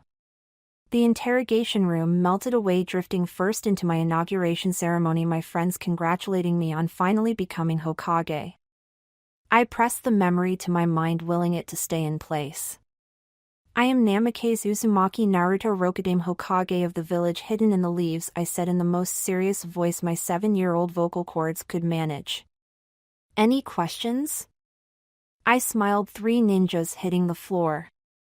Koyuki, now clinging to my shoulder, purred in delight. I was right, that was punny. Funny, I corrected, still smiling. I took the image in front of my and pressed it to the seal I shared with Hina-chan. In the Hokage's office, can't we go with them?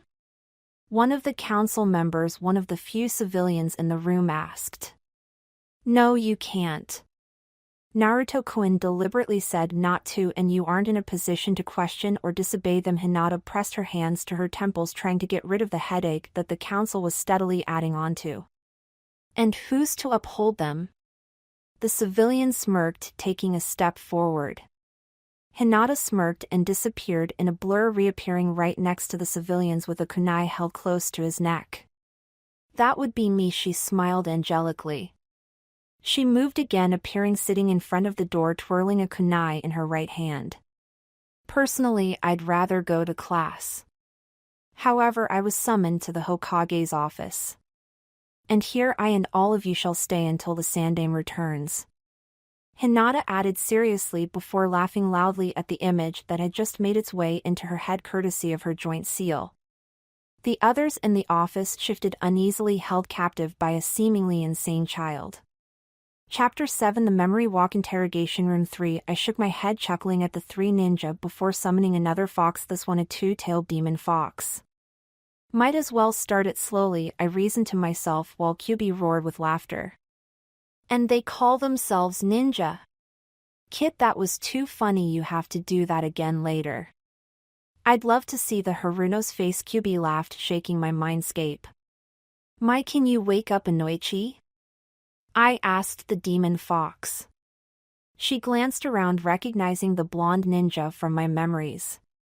Koyuki rolled her eyes and walked over to Itachi, ready to kick him awake. Koyuki, please don't hurt him too much. He isn't the same person anymore. And might get ready for him to pass out again, I chuckled, walking over to the sandaime. A shout and a short scuffle later, I glance over my shoulder to find Inoichi pinned down by Mai. I smiled before walking to Hiruzen. Ojizen, Ojizen. Ojizen! I shouted, beginning to lose patience. I checked his pulse just to be sure sandaime was by no standards young. I smirked before shaking the man awake. He jumped, startled. Wah, it's okay, Ojizen. It's just me. Naruto, yep, Rokudaime at your service. I mumbled, helping the sandaime to his feet. Koyuki was now licking Itachi's face, trying to wake him. You can get off of Inoichi now. I'm sure he's calm enough. If you say so, Naruto-sama. Mai nodded her head, once retreated off of Inoichi's form, the blonde ninja getting to his feet shakily. Sandaime frowned, studying Mai for a moment before gasping and pointing at her. She's I'm fully aware, Sandaime. She is also one of my summons. If you or this village makes one wrong move towards her, I shall personally defend her and punish those who have acted against her, the punishment equal to the crime. She may be a demon fox, but she is more civil than a disturbing number of humans. And unlike some of her relatives, she is probably the least bloodthirsty fox I've met, mortal foxes included. For that she has my respect and should also have yours, I concluded, smiling at Mai. You may leave if you want. I know you don't like to be in such proximity to humans, especially the leaf. She smiled gratefully before vanishing in a quick burst of smoke. Why is your summons so uncomfortable in Konoha? The only demon fox we've had problems with is now sealed with you, Inoichi asked, confused. She is neither fond of or against Konoha. The only reason she has an opinion of the village at all is because I came from here, and as you said, a part of her family is sealed in my stomach. Her family? A voice asked. I glanced over to the door and saw Itachi, now standing, Koyuki walking back towards me. Hi. She is Kyuubi's niece, the only daughter of his youngest sister. Her father and mother are now gone, murdered by a while long ago when she was just a one-tail. She was taken in by Kyuubi and his maid Heiko. Kyuubi was the closest family she had until he was sealed within me by my father. How were her parents killed? Weren't they demons? Demons aren't invulnerable. They can be wounded and killed, but it is so difficult few every attempt to attack the higher demons, such as foxes. There are very few weapons and jutsu that can even touch demons, most of which cause catastrophic damage to the user. Just look at my father, he was killed and Kyuubi was trapped within a human vessel. If I had been killed before my 3rd birthday, Kyuubi would have been freed to the world once more. So that's why Kakashi trained you from such a young age, Inoichi mused. Not exactly. After I had gotten the demon summoning contract from Kyuubi, I trained by myself. Remember that I'm not 7 years old. Before Kyuubi and I went back in time, I was 23. All I had to do was retrain my body to be able to do things that my older self could do, such as Sage Mode. You can do Sage Mode? Already? Hiruzen asked, his eyes nearly bulging out of his head. I sighed. Oh yeah, I forgot to tell you that part. In my time we had the Neo Sannin. Like the original, we were all under the same sensei when we're genin. After that we separated and were each taught by one of the original Sannin. I was taught by Arasen and Haruno Sakura, by Tsunade Obeiken, and Sasuke taught by Hibi team. A while after I mastered the Toad Sage form, I received the Demon Fox summoning scroll and signed it. Unfortunately, that nearly annulled my signing of the Toad contract. The chakra needed to summon toads skyrocketed and I couldn't summon Gamabunta and have enough chakra to use my best jutsu. I had to relearn Sage Mode from the Demon Foxes, who had a completely different method. It was a pain, but in the Demon Fox Sage Mode I could better utilize more of Kyuubi's chakra without it taking over. I could control about 7 tails before the chakra was too influential and I couldn't determine friend from foe. Back then I couldn't go past 3 tails. 4 or more and I was gone. I remember once during a fight with Orochimaru team I took too much chakra and hurt Sakura. I let the information absorb for a while before I prepared for the memory walk again. I was about to go through the seals again when Hiruzen looked up at me. You said that you were the Rokudaime. What happened to me and the Godaime? You were all, put it bluntly, you were killed by Orochimaru team during my Chunin exams. He posed as the Kazekage and invaded Konoha allied with Suna. I defeated Gara the Shikaku's vessel and Orochimaru fled after you sealed his arms away. The sealing cost you your life and Orochimaru team took another body replacing his arms. Don't worry about Suna, we're really good allies and the Kazekage was one of my best friends. The Godaime was Senju Tsunade. After you died, Erosenin was offered the position but declined it in favor for travel. The two of us left Konoha for a while and found Tsunade and Shizune in a gambling town. She came back with us after a bet and a fight and became Hokage. What happened to Tsunade? Sandaime asked, worry in his eyes for his old student. She got old. We were invaded again when I was 16. She used up too much chakra and fell into a coma. She woke up later but Danzo had already taken over. After Danzo was killed by Sasuke, I was declared Hokage in the middle of the Fourth Great Shinobi War. Sounds like we missed a lot then. Not missed. None of it happened yet.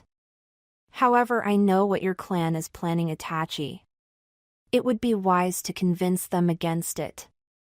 The thing Danzo is planning is one of the main reasons Sasuke left Konoha to become a missing nin and join Orochimaru and Madara.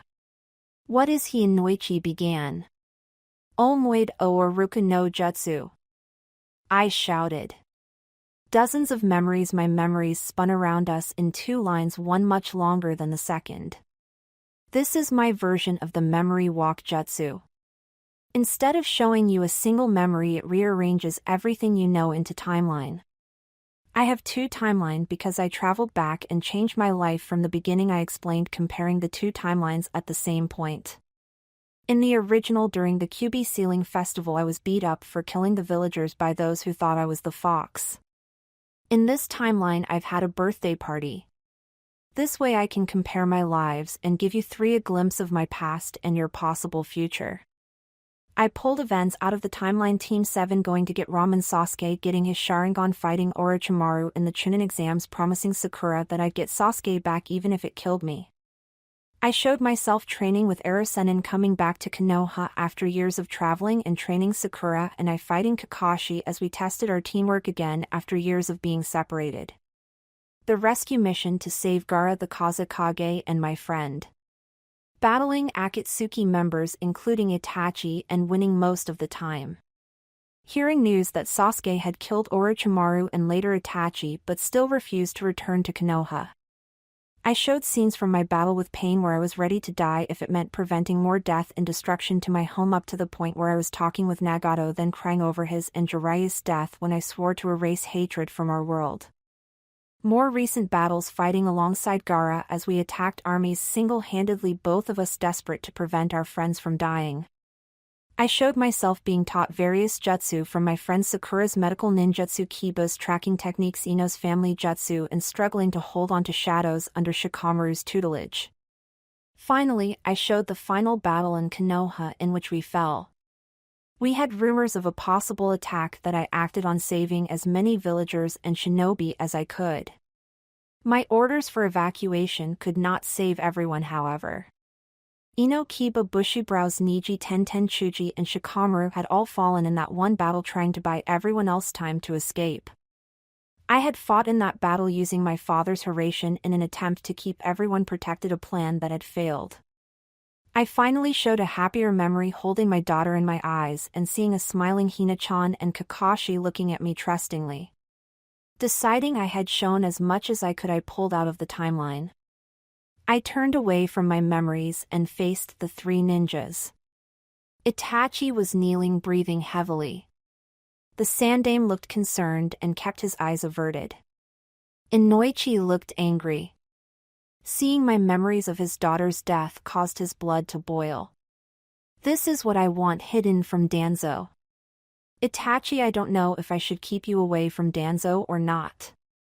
What you did cost so much. If you don't, then all of my memories will be void and I wouldn't be able to predict anything correctly. You won't leave and become Jiraiya's spy in Akatsuki. You won't be killed by Sasuke and give him the Manjikyu. But I can't ask you to kill your family. I'm sorry, but that decision is yours and yours only to make. Inoichi, I'm sure that wasn't the best for you either. I know for a fact that Ino and Liz are your world.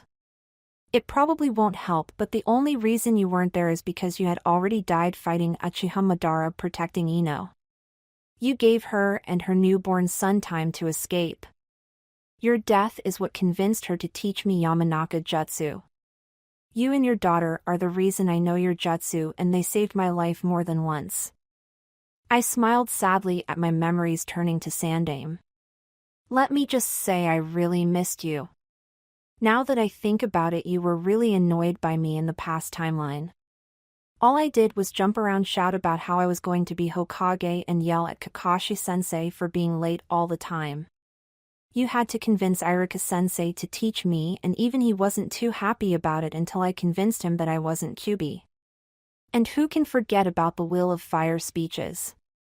Okay, I guess you can, because technically you've never said them, but I'm rambling. I laughed quietly before I heard a slow knocking on the door.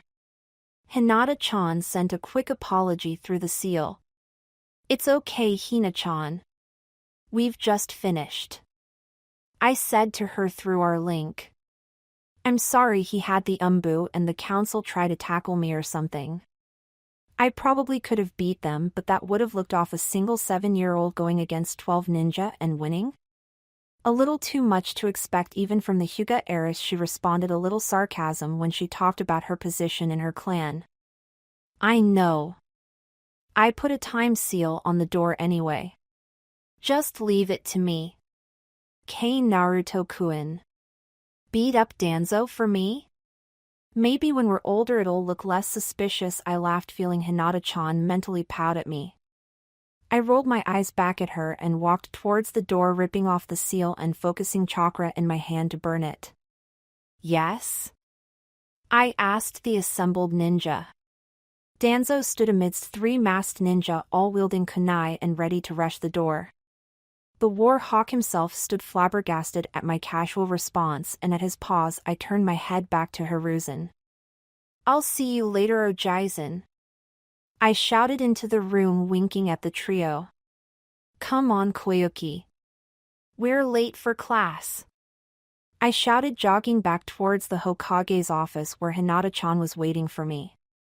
Chapter 8. Leaving Konohagakure after school. Hinata-chan and I walked back towards the Hyuga compound, where a branch member was ready as always to take her either to the main house or to the dojo for training in the Jukin.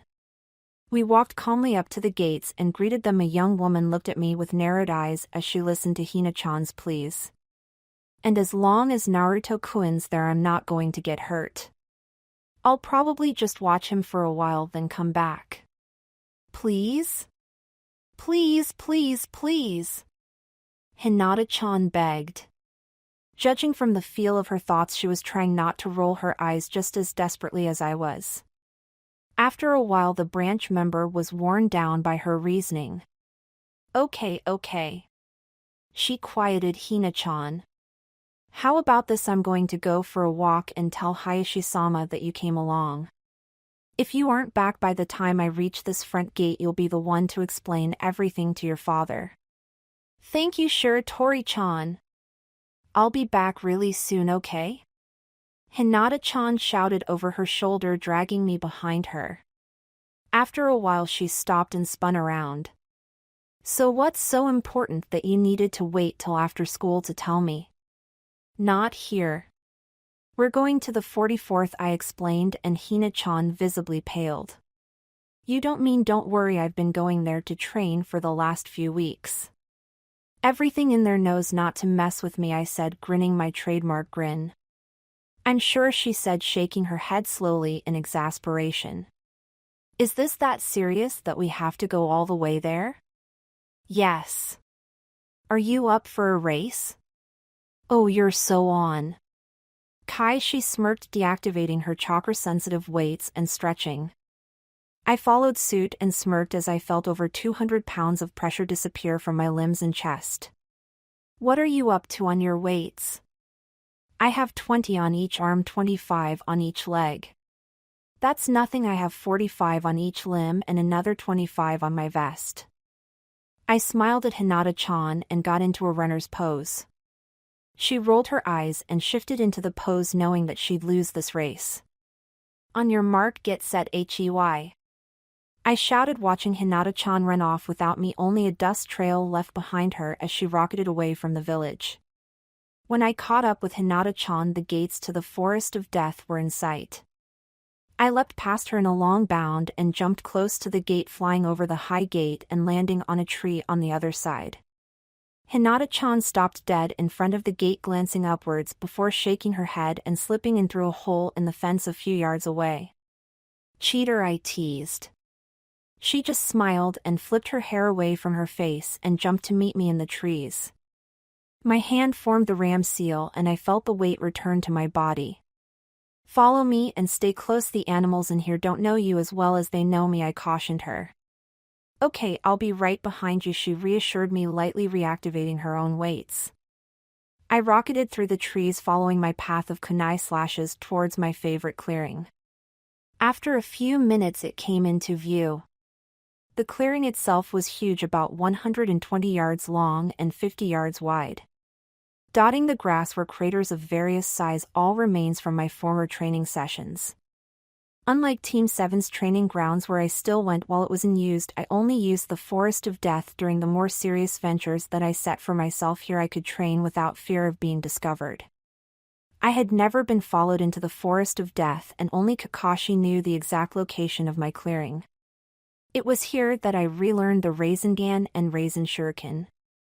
I had mastered Sage Mode in this clearing and began to learn the Hiraishin with a 3-pronged kunai given to Kakashi by my father when Kakashi was promoted to Jounin. What happened here? Hinata-chan asked, looking short of breath at all the destruction. I was training. There's a reason the animals know to leave me alone, I shrugged. I jumped to the branches of my favorite tree and sat down, patting the limb beside me. On one of my first trips to this clearing, I had discovered that from the top branches of this oak I could see all of Konoha spread below me, Hokage Mountain in the distance. The mountain still seemed empty, lacking both Tsunade's and my own image carved into the rock. Now gazing at the village, Hinata-chan jumped up beside me and smiled at the view. This is beautiful. I know. You'd never think that one of the best views of Konoha is from the Forest of Death. Anko-chan would feel scandalized, I chuckled, remembering the eccentric purple-haired Kunoichi. Hinata-chan laughed, leaning against my arm. We sat enjoying the view and each other's presence until I cleared my throat. I'm leaving the village for a few years. I winced, feeling Hinata-chan's sense of betrayal from our link. What? Why? Did something happen? No, nothing at all. I need to get away from the village for just a while. I need to start some rumors and re-establish my spy network. I'm going to leave a Niku Bunshin behind that will go to the academy while I'm gone, but I need to go before too long. Can I come too? I'd love it if you could, but I don't see how. You have your Hyuga training to do, and I'm not sure even a Niku Bunshin could survive a Jukin training spar. I think we'll have to be apart for a while. I felt Hinata-chan's feelings sharper than any words stab my heart. All I could do was try to defend my reasons and hide my own feelings about my leaving as I pulled her into a hug. Don't worry, Hinata-chan, I'll be back soon. It'll be just like when I left with Ero-senin. You didn't like it then, but you still let me leave. And I won't be gone for as long this time. If all goes to plan, I should be back in just over a year. That's not too bad, is it? I comforted my Hina-chan. She shook her head against my shoulder and sniffed once. I have something to give you, I said quietly, not wanting to startle her. 2 things, actually. Only one of them is really from me, I guess. Hinata-chan looked up, meeting my blue eyes with her lavender. "What is it?" she asked, shifting her weight away from my and allowing me to stand.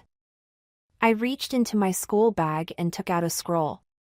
I opened the scroll and bit my thumb before smearing the blood onto the large seal on the paper. Another larger scroll appeared.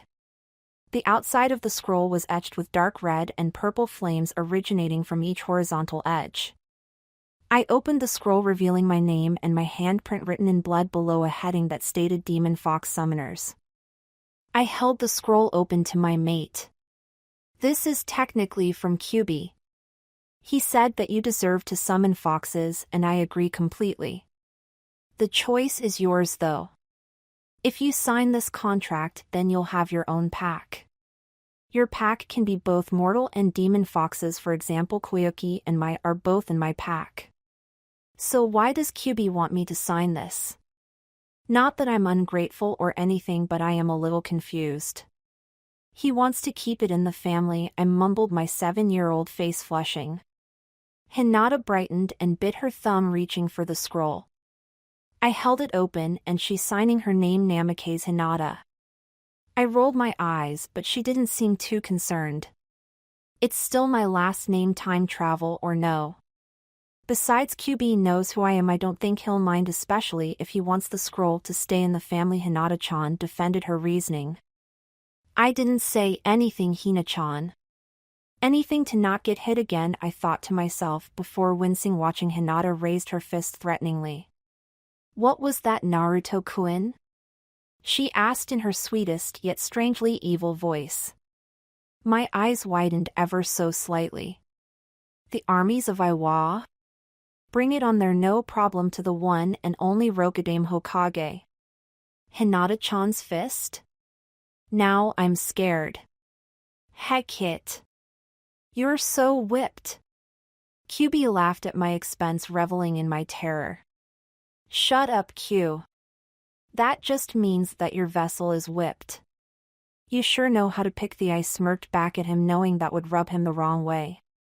We continued to joke around back and forth until my instincts warned me that something was quickly approaching my head. I tried to duck, but I was too slow. I rolled too far and fell out of the tree. Glancing up, I saw Hinata-chan smirking at the treetop.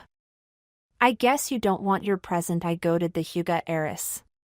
Her eyes shining with momentary joy met mine before she leapt off of the tree, did a double front flip and landed at the base of the tree trunk in a crouch.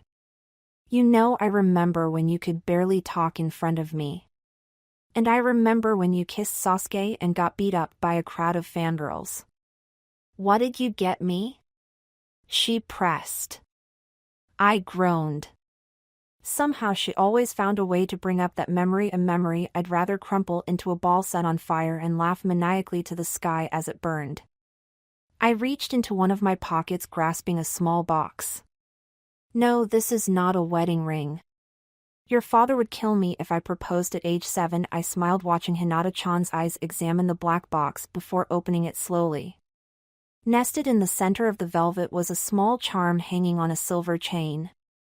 The charm was a highly detailed fox and completely silver, a small seal on the back of it. That seal is the Hiraishin marker. I can use my father's technique from anywhere at any time to travel to your necklace. If you need me, all you have to do is take off the necklace and feed it some chakra. It'll alert me and I'll come." "That's not it, thought. Bite your thumb and put a drop of blood on the charm." Hina-chan looked overjoyed at the seal and confused at my request. She played along and placed a drop of blood on the silver charm. "Now watch." We both watched as the drop of blood shrank, the crimson liquid being absorbed by the metal. When the drop was completely gone, the metal changed. In the center of where the droplet hit, a pinpoint of darkness grew and spread across the fox, retaining the details but coloring the fur. When the darkness reached the fox's eyes, it changed, dyeing the eyes a pale lavender. I smiled and pulled out my own necklace, already changed. The blonde was just as bright as my hair, the eyes the exact shade of my own. "How did it? This is a special metal only forged in the demon's realm called Chi Tako Bloodsteel. When you placed your blood on the metal, it absorbed your DNA and changed itself to match. The charm is now a part of you and it won't change again, not matter who bleeds on it. I've did the same with mine to test it out before I gave you yours. Do you like it? Hinata-chan's way of response was to kiss me on the cheek and give me a tight hug. It was then that I remembered the branch member, the young woman who was probably returning from her walk right about now. Oh my gosh, we've got to get you home. Up for another race? No waits all the way to the Hyuga gates? You're on. Kai, I muttered. Hinata-chan formed the ram seal and murmured Kai before shifting into the runner's pose. On your mark, get set, go. She shouted and we dashed back towards Konoha. Back in the clearing, Niku Bunshin no Jutsu, I muttered, biting my thumb as I added my blood to the jutsu. I stumbled as I felt the chakra leave my chakra coils. Instead of a cloud of smoke, the flesh clone materialized out of the shadows of the trees, a joking light in the eyes of the other Naruto. Yo, boss. Hey. Do you know what to do? I asked my clone. Yep. Be loud, act stupid, and annoy Iruka-sensei. Anything else? Yes. I've given you enough chakra that you do have some sentience, unlike more primitive clones. You're going to grow and you won't poof away the first time you're hit. You'll be able to heal and to mend. With that in mind, that does not mean you should take unnecessary risks. You have our memories, stay as close to the original timeline as possible. Boss? No offense, but you got beat up by Sasuke team's fangirls a lot. Do I have to go through that again? I'm sorry, but you do. I've given you enough demonic chakra that you should heal as fast as I do, but that's the best I can give you. I'll be back as soon as I can, but until then I'm afraid you're stuck with Sakura. Don't insult Sasuke team too much and avoid getting slammed into Sasuke. I don't need that memory twice, I shuddered. Is that all? Yep. Go meet Kakashi, then do whatever we would do. Have fun, I smiled at my clone and he darted into the forest of death following my familiar route out. You can come out now, Hina-chan, I said, looking at where my mate was hiding. She stepped out of the bushes with as much dignity as she could muster and walked over to me. Are you sure about this? Positive. Don't worry about me, I'll be fine. It's you I'm worried about. Remember the Hiration. I've been practicing it, I think I've got it down. I said, pulling out one of my father's special kunai and twirling it in my hand before throwing it across the clearing and into a tree trunk. I closed my eyes in concentration and followed the seal's signature. When I opened my eyes the next second, I stood at the tree, one hand on the kunai. I smiled at it briefly before depositing it back into the pocket I had reserved for the Hiration. Show off, I heard Hinata-chan mutter on the other side of the clearing. I grinned, shining back to her. You know, this is technically a Namikaze clan jutsu. Maybe I'll teach it to you in a few years.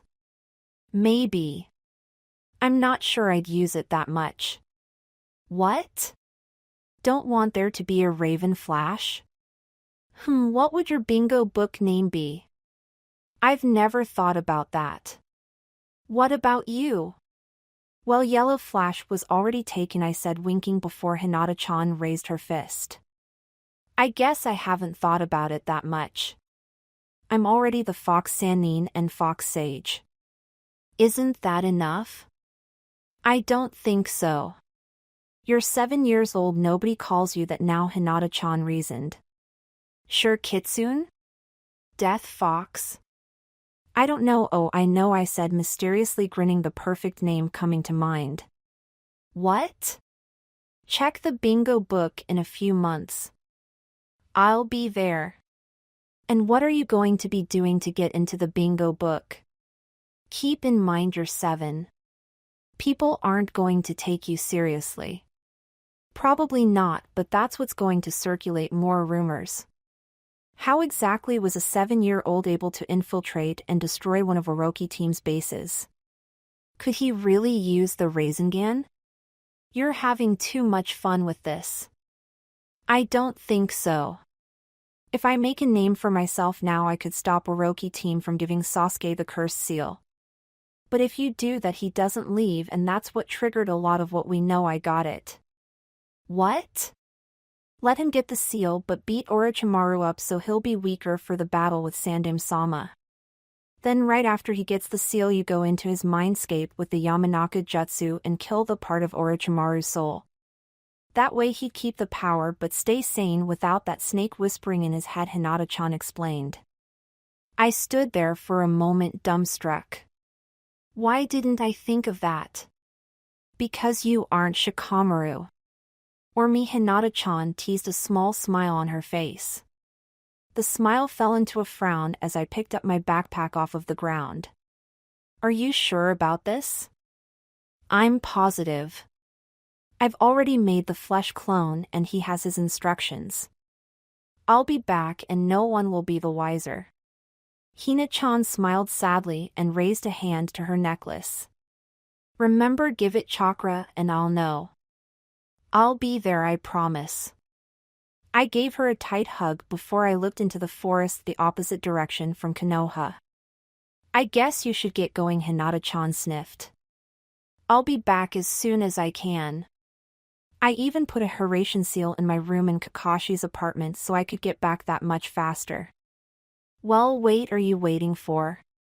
Get going, Fox, Hinata-chan laughed, wiping her watery eyes. I'll see you later, Vixen, I grinned before shining into the forest. Glancing back, I saw Hina-chan wipe her eyes before smiling and waving in my direction. You're so whipped. Shut up, Q. I'm going into sage mode. I need to be in Suna as fast as possible, I said, getting into the lotus position. I felt Kyuubi shrink back in my mind, allowing me to fully relax and sense the nature chakra around me. I absorbed as much as my body could balance and opened my eyes. Sage mode for the demon fox sage was a strange thing. Unlike the other sage forms such as Toad, I didn't remain humanoid. Instead of gaining a few attributes of a fox, I completely turned into one, a blonde fox with blue eyes just a shade darker than my own. This form was my trump card. Not many ninjas know how to attack a fox. I glanced behind me and saw 5 tails slashing the air behind me. If I had eyebrows, they would have been raised. Hey Q, didn't I have 3 tails last time I went into sage mode? Yeah, but then you trained your ass off. Congrats, you're a 5 tail. That was good enough to be in my honor guard. Do you feel honored? You, the all-powerful Kyuubi no Yoko, had an honor guard? For what tea parties? Kid, he growled warningly. That guard were my personal soldiers, don't disrespect them. They're like what's his name's ninjas. Danzo? Root? I'd call them more puppets than soldiers. What's the difference? And shouldn't you be running? Something about saving the Shikaku kid? Damn, I almost forgot. I pressed my paws to the ground before leaping to the treetops. I forgot how fast this form is, I said, running over the quickly disappearing trees. You're just lucky you spent all that time practicing it. I remember when you just learned this form and you kept running into trees. Kyuubi laughed, his chuckle booming in my ears. I ignored my old friend as the terrain shifted into a grassy plain riddled with boulders. I stopped for the night when I could see the desert on the horizon. I shifted out of sage form, stretching painfully as my bones and muscles grew and shrank into my natural human form. I quickly made 2 shadow clones, one to hunt and another to help me set up camp and gather firewood. The clones darted into the tall grass ready to complete their assigned chore while I reached into my backpack and brought out one of my scrolls. I undid the seal on the paper and began to set up the tent. When the tent was set up and my belongings safely put away, I heard my clones returning. Report? I asked, wondering if there was anything out of the ordinary. There wasn't much out there, my hunting clone said, holding up a dead rabbit. There were a few Konoha nin plowing through the woods scaring everything else away. I assumed they were on their way to Suna judging from the direction they were running. They're taking a less direct route around the majority of the desert, so we should be fine. They didn't have a tracker with them. Good, I said quietly, taking the rabbit as my other clone placed the drywood a distance from my tent. Anything out of the norm on your end? Nope. Just the average plains animals. No summons that I detected or any ninjas hiding around, I said. Light the fire. When 2 clones had reported, they disappeared in a puff of smoke. I started cooking the rabbit over the fire when an idea popped into my head. Kuchiyos no Jutsu. Hey Naruto-sama. What is it this time? Where are you? My youngest summons asked me. Hello Koyuki. I was wondering if you'd like to join me. This is the Suna Konoha border. I'm going to visit an old friend. Which one? Temari-chan? Koyuki's eyes lit up. Strangely, she had enjoyed hearing about the Sand Ninja. She seemed to share a kinship of sorts with the blonde Kunoichi. No, her younger brother Gara. The redhead? Shikaku's vessel? Yes. I've been working on a seal to strengthen Gara's original seal. When he was younger, the old raccoon drove him nearly insane. It was only after I beat him up at the Chunin exams that he calmed down. Sure, I'll come. Who knows? I might get to meet Temari-chan. You will. She was very protective about her brothers. Just remember that nothing you know about happened yet. She's just a kid. And try not to talk until I tell you it's okay. I'd rather not scare them off. Their father should still be Kazekage. Deal. Are you going to eat that? Koyuki asked, staring hungrily at the finished rabbit. I laughed and took it off the fire before splitting the meat evenly between us. We sat in front of the fire for a while longer, just talking and joking around. When I got tired, Koyuki agreed to keep watch, and I fell asleep in my tent watching Koyuki's shadow pace the camp before sitting in front of my tent. Chapter 9. Red hair no scars. I watched hidden under a genjutsu as Sabaku no Gara, aged 6, stood at his window looking out the village that hated him for something and everything that was out of his control. I stood frozen for just a moment, staring at the younger Gara. He looked different, but I couldn't place what was out of place. I shook my head once, running through the Yamanaka seals, whispering Odiakana Shinryaku no Jutsu as I prepared to enter his mindscape. Glancing at the busy streets, he felt a wave of envy greet him before it was warded off by anger. How could they be so happy? What makes them so different from me? He thought to himself. You are nothing like them, a voice whispered in his head. You are better than them. Those fools should be praising you, not treating you like filth. What should I do, mother? I'm so alone. He sat at his bed, his head hanging in his small hands. You're never alone. I'm always here. And one day you shall have your revenge. You shall force them to repay every pain you've suffered. When, mother? I'm not strong enough. Soon, child. I will make you stronger. All you need to do is stop listening to Shikaku Gara. Everything your mother has said is a lie. He wants to make you strong so that you can crush those who have mistreated you. I want to make you strong to protect your precious people, I told him clearly. Gara's head shot up and lost focus, slightly drifting over my genjutsu before refocusing. Who are you? I'm like you. I was alone, I was hated by everyone. But you need to listen to me. I'll show you how I made them accept me. You can stop hurting people you hate and start protecting the ones who love you. No one loves me, Gara insisted to the mysterious voice in his mind. My voice. Temari. Kinkuro. They love you. Even now when you only destroy, they will still protect you at any cost. You are family, their little brother. Who are you? I've told you. I'm like you. Gara jumped at my voice, no longer in his head. I removed the Jinjutsu from my hiding spot and appeared in the windowsill. Kiroi Kitsune at your service. The redhead's eyes went wide at the sight of me before rolling back in his head. I only chuckled, having expected such a reaction from my young old friend.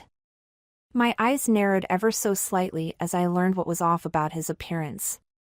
The kanji for love was completely absent from his features. His uncle hadn't tried to kill him yet. Perhaps I should have come a little later. That's a turning point in his life. I was about to take a step closer to him when a shadow appeared over the doorway and I heard a voice. Glancing over, I recognized the spiky blonde hair and the large fan. She couldn't have been more than 9 years old, but the blonde was definitely Sabaku no Temari. I stifled a smile at seeing her again. What are you doing here? What did you do to Gara? She asked, trying to sound threatening, but even I could hear the fear and anxiety in her voice. I kept my voice low, knowing that I'd rather not hurt Temari. Not to mention Koyuki would attack me. I came here to visit your youngest brother. Don't worry, I haven't done anything. He was just a little surprised at seeing me. Why did you come here? What do you want? Temari demanded, holding her kunai at an awkward angle. I sighed. You're holding the kunai wrong. If you keep it like that, your hand is going to cramp up and you'll drop the kunai, I coached. I'm only here because I know what's been happening to your little brother and I can help him. Help him? You're younger than I am. And I'm the son of the Yondaime Hokage. I've mastered 2 of his original jutsu, the Rasengan and the famous Hiraishin, which earned him the name Konoha's Yellow Flash. I've been living with an Umbu captain all my life and have a summoning contract. I know what I'm doing, I insisted, resisting the urge to roll my eyes at the fiery kunoichi. I knew Temari, if I stepped out of line, the first thing she'd do was hit me. Temari punches almost as hard as Hinata-chan. Okay, you have my attention. What do you want to do? All I wanted to do was place the seal over the seal holding Shikaku captive. It will strengthen the seal and keep the Ichibi out of his head. He'll still have his control over sand. Yes, I know about that ability, but he won't have the demon whispering in his head unless Gara chooses to start a conversation. And how do you know this will work? What if you're wrong and you end up releasing Shikaku? This could all just be a trap for the sand. Listen to yourself, Temari. What would the leaf gain from destroying Suna? Sand? We don't like sand that much. We wouldn't survive as well as you have for generations. You're adapted to this area, we're adapted to the forests. As for the seal, I'm sure it will work. I've already used it, I said, opening my vest and sending chakra to my seal, making both layers of ink appear. This is the seal that my father used on me. The one on top of it is the seal that I invented. It allows me to use more of Kyuubi's chakra without losing my mind. I explained, chuckling to myself when Temari took a few steps back in front of Gara protectively. Why, you're the Kyuubi Jinchuriki. But you can call me Kiroi Kitsune, I grinned, my trademark grin, laughing as Temari's eyes rolled back and she landed on the bed next to her brother. Needless to say, Kyuubi was very amused, judging from his roars of laughter. I hope Kankuro is busy. I'm not sure if I take him seriously if I saw him as an 8-year-old. Can I come out now? A voice asked from outside. Sure thing, Koyuki. She and Gara are unconscious. I called back, laughing at the 2 future ninjas. Gara of the Sand, the youngest Kazekage, and his sister Temari of the Sand, the most powerful wind mistress to ever come out of Suna, both passed out at the sight of a 7-year-old. In all fairness, that 7-year-old was the future Rokudame, the one and only Kitsune Sennin and one of the Neo Sannin. Don't hit me, Koyuki. She only passed out when she figured out that I'm Kyuubi's Jinchuriki. I wasn't going to hit you. Probably, she countered playfully. You know you really are like Temari. Hit first, ask questions later. And you both can use wind nature chakra. Koyuki jumped onto the bed and began licking Temari awake. Temari shifted in her sleep before slowly opening her eyes to Koyuki's gentlest smile. Her mouth moved soundlessly and I leapt forward, picking Koyuki up gently and placing her on my shoulder, keeping a hand on Temari's mouth to prevent her from screaming. Calm down, it's okay. She is one of my summons. She's not going to bite you or anything, I calmed the younger Temari. Her wide eyes eventually narrowed and she bit my hand. Ow! Was that really necessary? I thought so, she bristled. So you summon foxes now? I told you I had a summoning contract. You never asked which one. This is Koyuki. She's one of my favorites, I said, scratching Koyuki behind the eyes. She purred loudly and leaned into my hand, playing cute for Temari. It worked. Temari's eyes softened, watching the young vixen, her features moving into a soft smile. Do you want to hold her? Really? Temari asked, smiling shyly at Koyuki. I glanced at Koyuki and she nodded. I nodded in return and gently placed the dark fox in Temari's arms. I think she likes you, I mentally smirked, watching Koyuki stretch in Temari's arms, letting her reach her belly. The vixen purred loudly and licked Temari's hand, who laughed under her breath. Kuchios no jutsu, I bit my thumb and touched the ground, causing a puff of smoke to rise up. The smoke parted to reveal a small tan fox with large ears. She lifted her chocolate eyes to meet mine and I nodded swiftly. Please wake up Gara, Nico. Be gentle. He's had a strange day so far. Nico nodded her head and shook her sandy fur before jumping onto the bed and walking to Gara. She began to purr loudly and rubbed her head against his cheek. The redhead chuckled and woke up slowly, opening his eyes to see my tan fox, specially trained in sand-natured chakra, purring against his cheek. He must have sensed his kinship with the fox's chakra, immediately reaching out a hand to pet Nico. So you're finally up, a voice said, making Temari freeze. The future kunoichi stiffly looked at the blue-gray fox still in her arms. Koyuki's eyes met mine, sending me a silent apology for blowing her cover already. What's your name again? She asked me. Kiroi Kitsune. Namikaze Naruto. Okay, Naruto. Did your fox just talk? Yes? She's been trying to learn English so she can communicate with humans. And why can your fox speak English? First, her name is Koyuki. You've probably heard of other summons talking. Why should foxes be any different? I retorted. Temari seemed at a loss for words for a moment before returning her hand to Koyuki, scratching behind her ears just like I did. Can you talk too? Gara asked Nico shyly, who shook her head sadly. While Koyuki is my youngest summon, Nico is one of my most recent. I rescued Koyuki when I was training in the middle of a snowstorm last winter. That and her chakra affinity ice is why I named her Koyuki Powder Snow. I met Nico on my way here actually. I had just entered the desert and found Nico dehydrated and wounded under a sand dune. I gave her some water and healed her wounds, and she agreed to be one of my summons. From my other fox summons, I figure it can take a fox anywhere between 2 and 4 months to learn how to speak English, although they can understand it within a week, I explained. Temari ignored me, continuing to pet Koyuki while Gara nodded, a serious expression on his face. Isn't there a clan in Konoha that uses dogs? Is there a family that uses foxes? Yes and no. The Inuzuka clan specializes in raising and training ninja hounds. To them, dogs are their partners and equals. There is no clan in Konoha that trains foxes. Ever since Kyuubi attacked 7 years ago, foxes have been unofficially banned from the Hidden Leaf. I only get around that rule by training in the Forest of Death. The Forest of Death?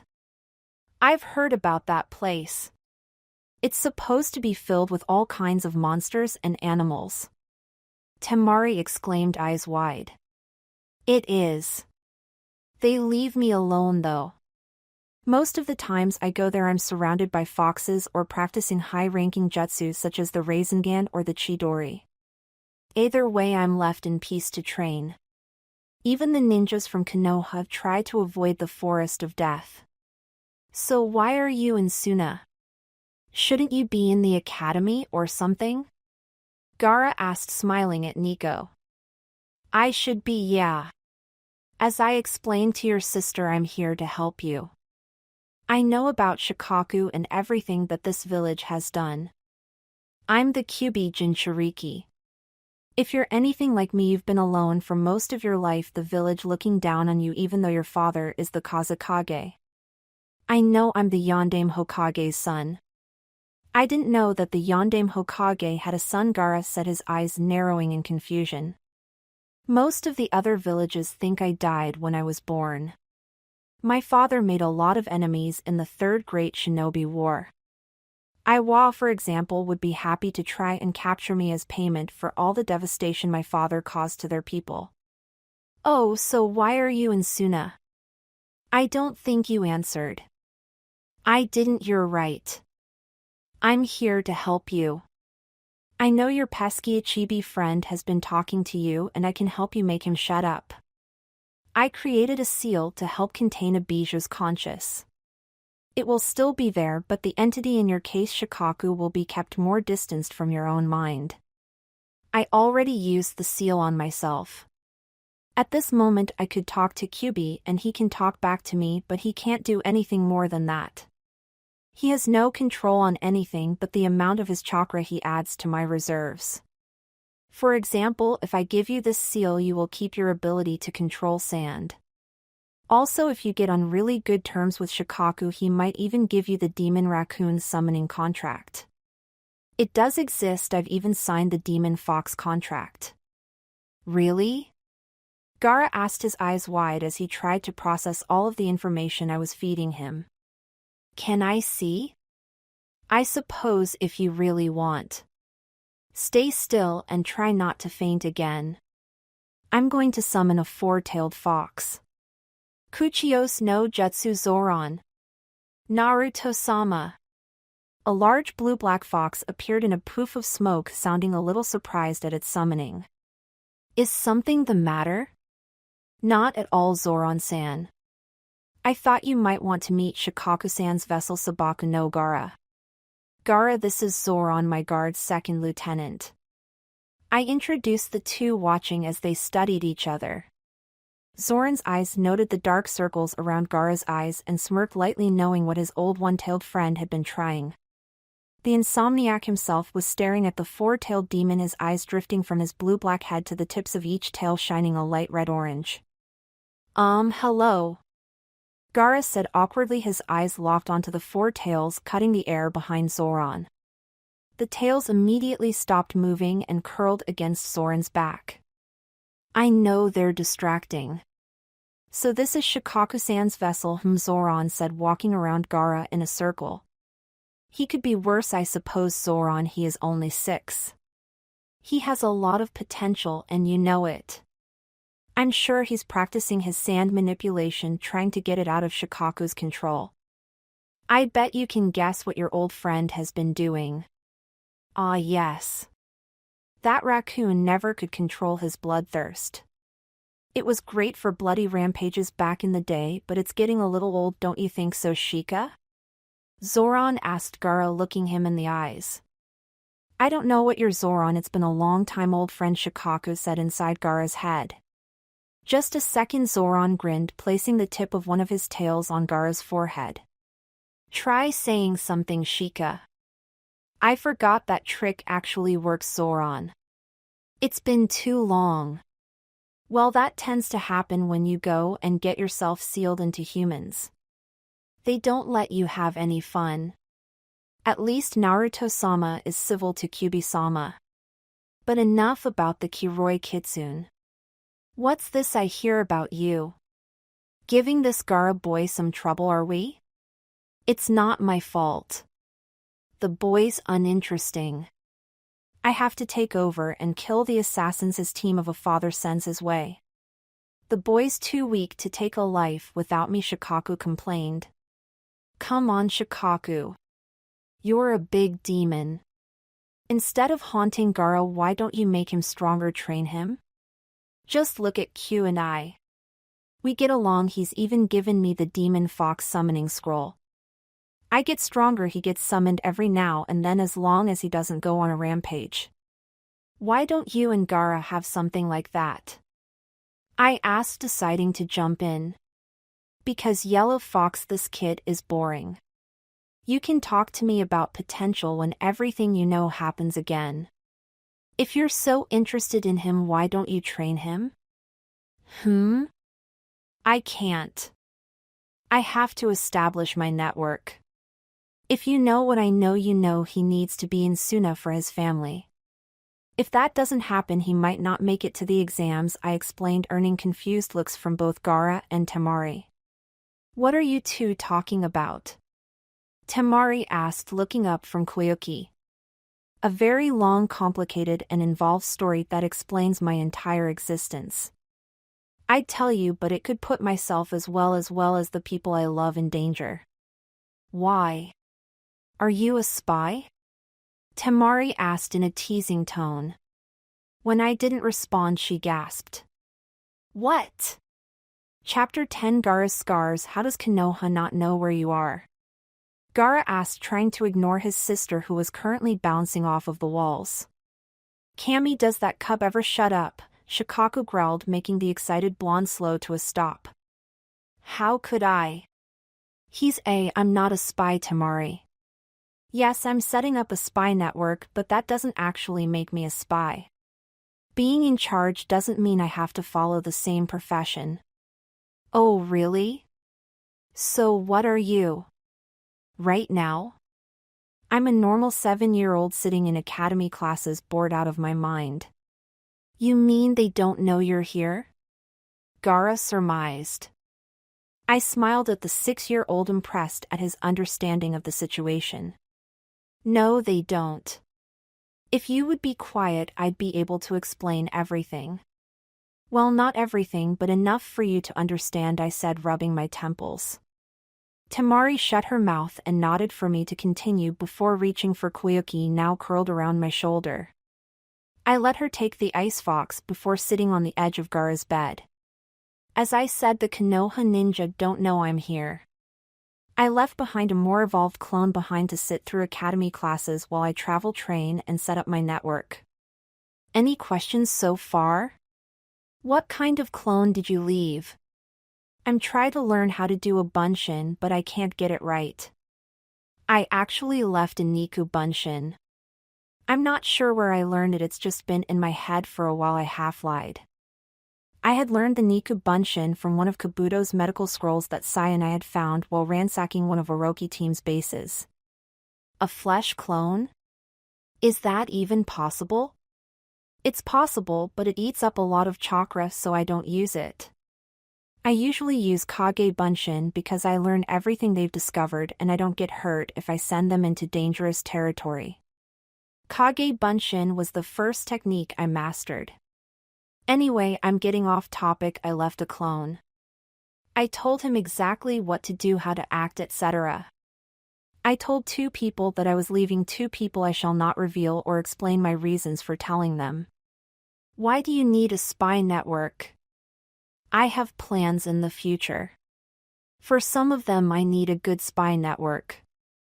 I know for a fact that there are going to be people after me because of who I am. If I have a network, I can avoid them until I'm strong enough to confront them. If not, I'm sure it'll be useful when I show up as the Kitsune Sennin.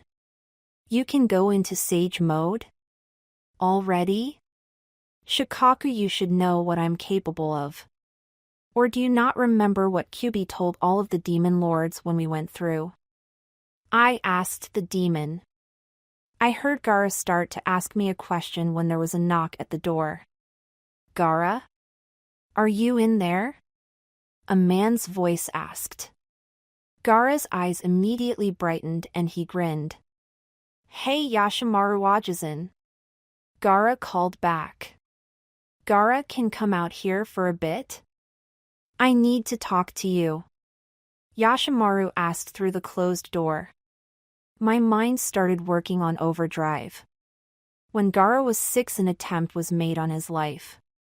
It was a regular occurrence. By now his father would regularly send ninjas after him to assassinate the Shikaku. But this attempt was different this time. The Yondaime Kazekage, Gara's father, ordered his brother-in-law to kill the young Jinchuriki. The brother-in-law had raised Gara to believe that he cared about him only to stab him in the back. I knew I couldn't see this man and allow him to survive. Gara needed to chase down all of his demons, no pun intended. When Gara and Temari were both turned to the door, I made my escape, leading Koyuki and Zoran out of the window and onto the roof, able to hear but not be seen. Hey Naruto? I heard Gara ask behind me, his young voice confused and just a little concerned. Where'd he run off to now? Temari grumbled. He took Koyuki-chan with him. On the roof, Koyuki looked at me smugly. See, she likes me too, she whispered to me, a grin on her face. I rolled my eyes and held a finger to my lips, asking her to remain quiet. I heard a door open below us and someone enter Gara's bedroom. Hello, Gara. Temari, the man said, trying to keep the surprise out of his voice. What are you doing here? I thought your father wanted to talk to you. Something about giving you an early birthday present? I think he said something about your mother's fan. His voice drifted off as Temari squeaked and ran to hug him. Thanks for telling me. I'll see you later, Gara. Bye, Temari. Say hello to father for me, Gara said with as little venom as he could manage. Temari rushed out of the door and out of the house, appearing below me in the street, running towards the Kazekage's tower as the sun began to set. Making a spur-of-the-moment decision, I ran to catch up with Temari. When she reached the door to the tower, she was met by me leaning against the wall. There you are, Naruto-kun. Did you need to talk to father or something? Temari asked as her eyes searched for Koyuki. Not seeing her, her face settled into a disappointed pout. Not exactly. I was wondering if you could do me a favor. It depends on the favor, Temari responded suspiciously. I heard that you want to use a battle fan. Do you have wind-natured chakra? Yeah, what of it? Well, I was kind of hoping you'd taken a kit that I found a few weeks ago. She has wind chakra as well, so I thought she might be a good partner for you. She also seems to have some talent with medical ninjutsu. From what I've seen, when I found her, she had a broken leg that was healing a lot more quickly than usual. I can show her to you if you'd like, I said, hoping Temari would adopt the fox. She seemed to think about it for a moment before nodding quickly. Let me see her, she smiled expectantly. Kuchios no jutsu, I murmured, going through the seals and biting my thumb before slamming my palm on the dirt. A small cloud of smoke appeared, parting to show a tiny kit that was maybe 4 weeks old cradled in my hands. She had thick yellow fur with a white muzzle and throat. Her hazel eyes were open and blinking in the setting sun's light. I'm pretty sure she's a Corsac fox. They're supposed to have a really good sense of smell, keen hearing. They aren't the fastest runners but can outclimb anything. Other than that, she was orphaned and I found her when she was about a week and a half old, her eyes still shut. If you don't want her, I can. I was forced to shut up. Temari's hand slammed down on my mouth. She's so small. If I'm right about her breed, she should grow until she's about 3 feet nose to tail and about 1.5 feet tall. I could be wrong, but I don't think so, I said, smiling at the orphaned vixen. She grinned back at me, making Temari chuckle. I gently laid the kit in her hands and she jumped slightly. If she spends time around you, she should learn English within a few months. She can already eat meat. Give her a few live mice and insects and she'll be fine.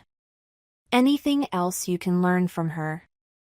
I'm sure she understands everything we're saying now, I said, the kid confirming my conclusion by nodding slowly.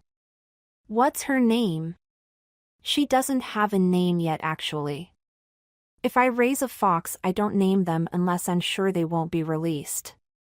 If you hadn't taken her, I'd probably release this girl in a month or so. Why don't you name her?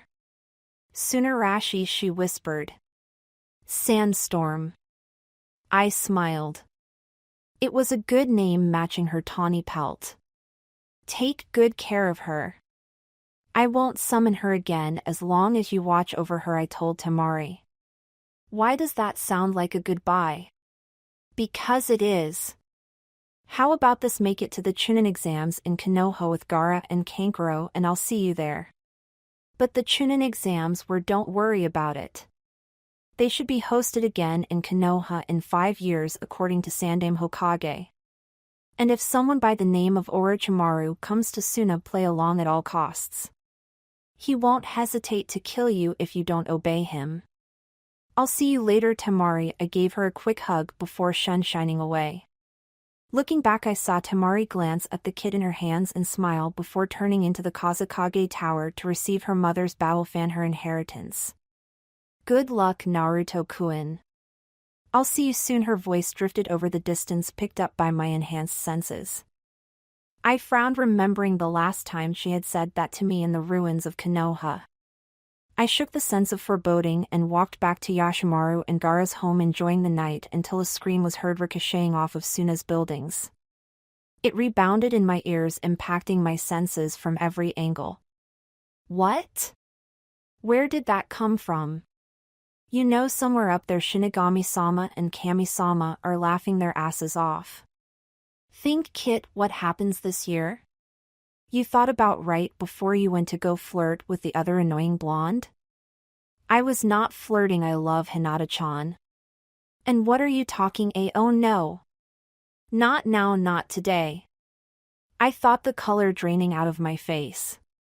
Kyuubi nodded once. The timeline fits just right. Like it or not, Shika is having some fun with Gara's uncle and Gara's not trying to stop him, Kyuubi confirmed. I ran across Suna in a blur, canceling my weights in order to get to the house as fast as possible. An explosion shook the village and I sprinted to the source. There on the roof, Gara stood overlooking the village with a mad look in his eyes. Not anger mad, pure insanity mad. Shikaku mad. I watched too slow as Gara lifted his hand and the sand obediently drifted to his forehead before etching the kanji for love permanently in his skin. When I reached the roof, I stopped, sending out a short burst of demonic chakra meant to temporarily remove Shikaku from control. Gara's balance failed him and the 6-year-old went tumbling to the ground right off the roof. I darted out and caught him right before he hit the floor. I took one look at the village hidden in the sand, then took off for the desert, unconscious Gara in tow. Camped once again on the Suna-Konoha border, I set up a tent and laid Gara to sleep, my original seal already in place. In the past, when Gara had tried to sleep, the Ichibi had taken control, eating away at Gara's humanity and soul, making him fear sleep. Now, with their consciousnesses more separate, Gara could sleep without fear, getting rest for the first time in his life. I sat down in front of my fire, contemplating how to move forward. I didn't think I could allow Gara to return to Suna even with the seal in place. If only I hadn't came to Suna on this day, I screamed at myself, making Kyuubi wince at the anger I had directed at myself. I know you feel bad, Kit, but this isn't your fault. Personally, I blame the Cubs team of a father. I know humans are low, but harming your own kids? That's just cruel. Kyuubi shook his head, the gentle parent in him coming out. Watching him in my mindscape, I got a brilliant idea. Hey Q. How would you like to be summoned? If the moment of shock wasn't answer enough, the slightly sadistic chuckle following it was. I like the way your brain works, Kit. You know, when it works, he smirked, ready to get out for the first time in 7 years. Just let me write the dear Kazekage a little letter first. Take all the time you need. I can wait a few minutes to see his face. Just remember, don't kill anyone. I can't have Suna declare war on Konoha for having a demon fox rampaging through their village.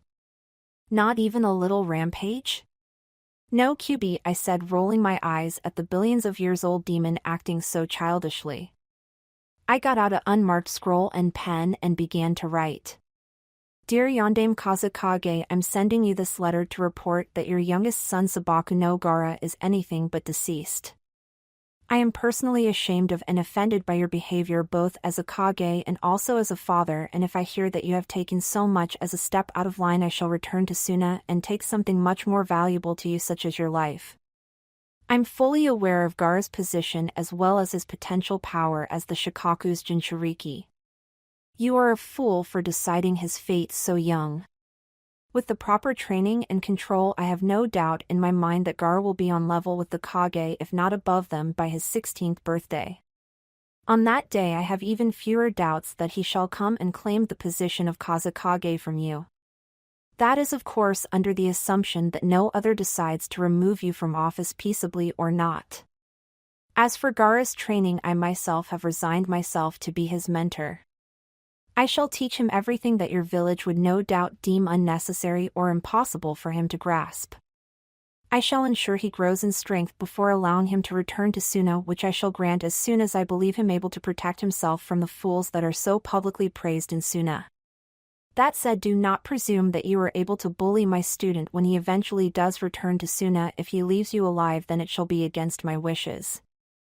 I know that I wouldn't have that much self-control. Let it be known to you that if Gara does choose to be merciful and leave you in one piece, that is a show of his strength, not his weakness.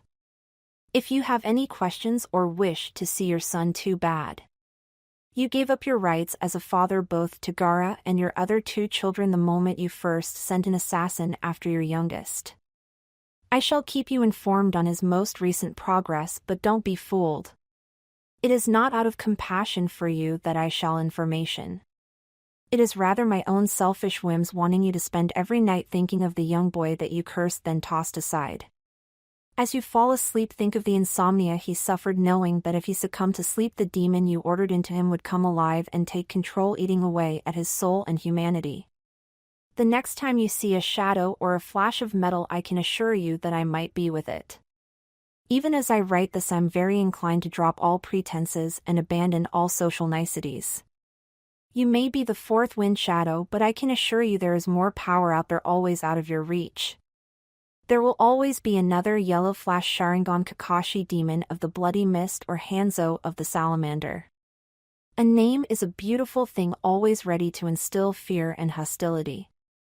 Speak my name to the corners of our shinobi world. Spread word to every shinobi nation that your son and I shall return much stronger and less merciful than you'd like to believe. With wishes of misfortune, Kiroi Kitsune. The only Kitsune-sen. And I read the letter over once, twice, searching for any misspellings or wrongly worded threats. Content with the letter's message. I rolled the scroll up, placing 2 black ribbons on the end of the scroll. In the Suna message system, emergency letters were always marked with a double black ribbon, showing that the information was highly classified. Most double black messages were only read by the current Kazekage and possibly the elders before they were burned. My hands flew through the summoning seals, ready to mold the chakra needed to summon the demon fox boss Kyuubi no Kitsune. Kuchios no Jutsu Kyuubi, I shouted, biting my thumb and slamming my hand to the grass. A large cloud of smoke erupted from the ground, dissipating to reveal me standing atop the 9-tailed fox's head. Kyuubi at his fullest height roared to the sky, shaking the trees and sending all the birds and animals darting further into the trees, searching for a place to hide. I jumped off his head and he began to shrink until he was only 7 feet tall. One of his tails whipped towards me, making me duck in favor of being decapitated. Whoa, watch it, Q. I actually like being in one's piece, I laughed, placing the scroll next to his tail. The tail wrapped around the scroll similar to a tentacle before rejoining the other 8 tails, thrashing the air behind him. Sorry, Kit. I'm not used to being out, Q apologized, his head leaning down. It's okay. I probably should let you out more often. It's just that you let so much chakra pulse away from you when you first appear, even if you can tone it down later. That first wave would send every Konoha nin to the forest of death the first time I summoned. I smirked, patting Kyuubi's leg. Do you know what to do? Of course I do, I'm the all-powerful Kyuubi. Yes, the all-powerful Kyuubi no Yoko that managed to get sealed into an infant by a 24-year-old. I'd remind you that said 24-year-old is currently fighting my young chakra for all eternity in a god's stomach, but I don't want to insult your family. You'll just dismiss me or something. Good, Kyuubi. So the plan is basically get it and get out, no one the wiser except the Kazekage. I know you can do a wicked transportation jutsu, use that to get into the office. As much as I hate the guy, don't trash the office too much, the less evidence the better. If we convince his staff he's hallucinating, that'd be great too. If you're seeing, just growl or something. They should back down. Give that letter to the Kazekage and no one else, and okay. I get it. Is it okay if I stop by and say hello to little Sandstorm? I haven't seen her or Temari since the last timeline. You can't let Temari see you, you would just freak her out. No 7-foot Kyuubi is visiting that kit. She's barely old enough to eat meat as it is. Eating meat has nothing to do with meeting your lord. Keep in mind, Sandstorm doesn't actually know that she's a kitsune yet, Kyuubi. That transformation should stay locked for another 1.5 years or so. I'll come back to Suna when she's old enough to turn into a human, but not before that. When she's ready, I'll take her to the demon realm and introduce her to your court. Would that make you happy? Only if I'm summoned to the court. Deal. Now get going. Gara should wake up soon. I playfully smacked Kyuubi's leg and he let out a warning growling before sniffing the air and disappearing in a cloud of smoke, leaving behind a kit older than Sandstorm but younger than Koyoki and a note. I forgot to tell you. This is one of my daughter Yuriko's kits. She has for whatever reason decided to entrust you with her youngest vixen. Kit meet Pyrai. Congrats, your godfather. Have fun until I'm back. Q staring at the gold and red kit, only one word was going through my mind: what? The kit was quite frankly adorable. She had a single tail, being as young as she was. Her fur was a golden blonde that shone as it caught the moonlight. Her tail transitioned from the blonde of her coat to a fiery orange that flickered as if it were alive.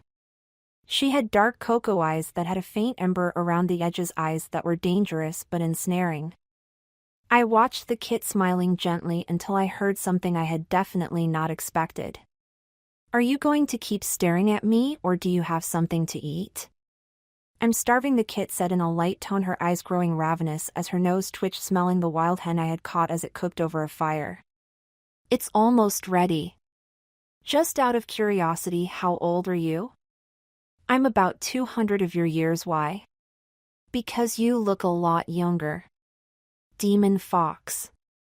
We tend to do that, the kit said, rolling her eyes and squirming out of my hands. Once on the ground, she closed her eyes in concentration, and I watched mesmerized as she transformed into a young girl right before my eyes. As a human, she had short silver hair with a single blonde streak in her bangs.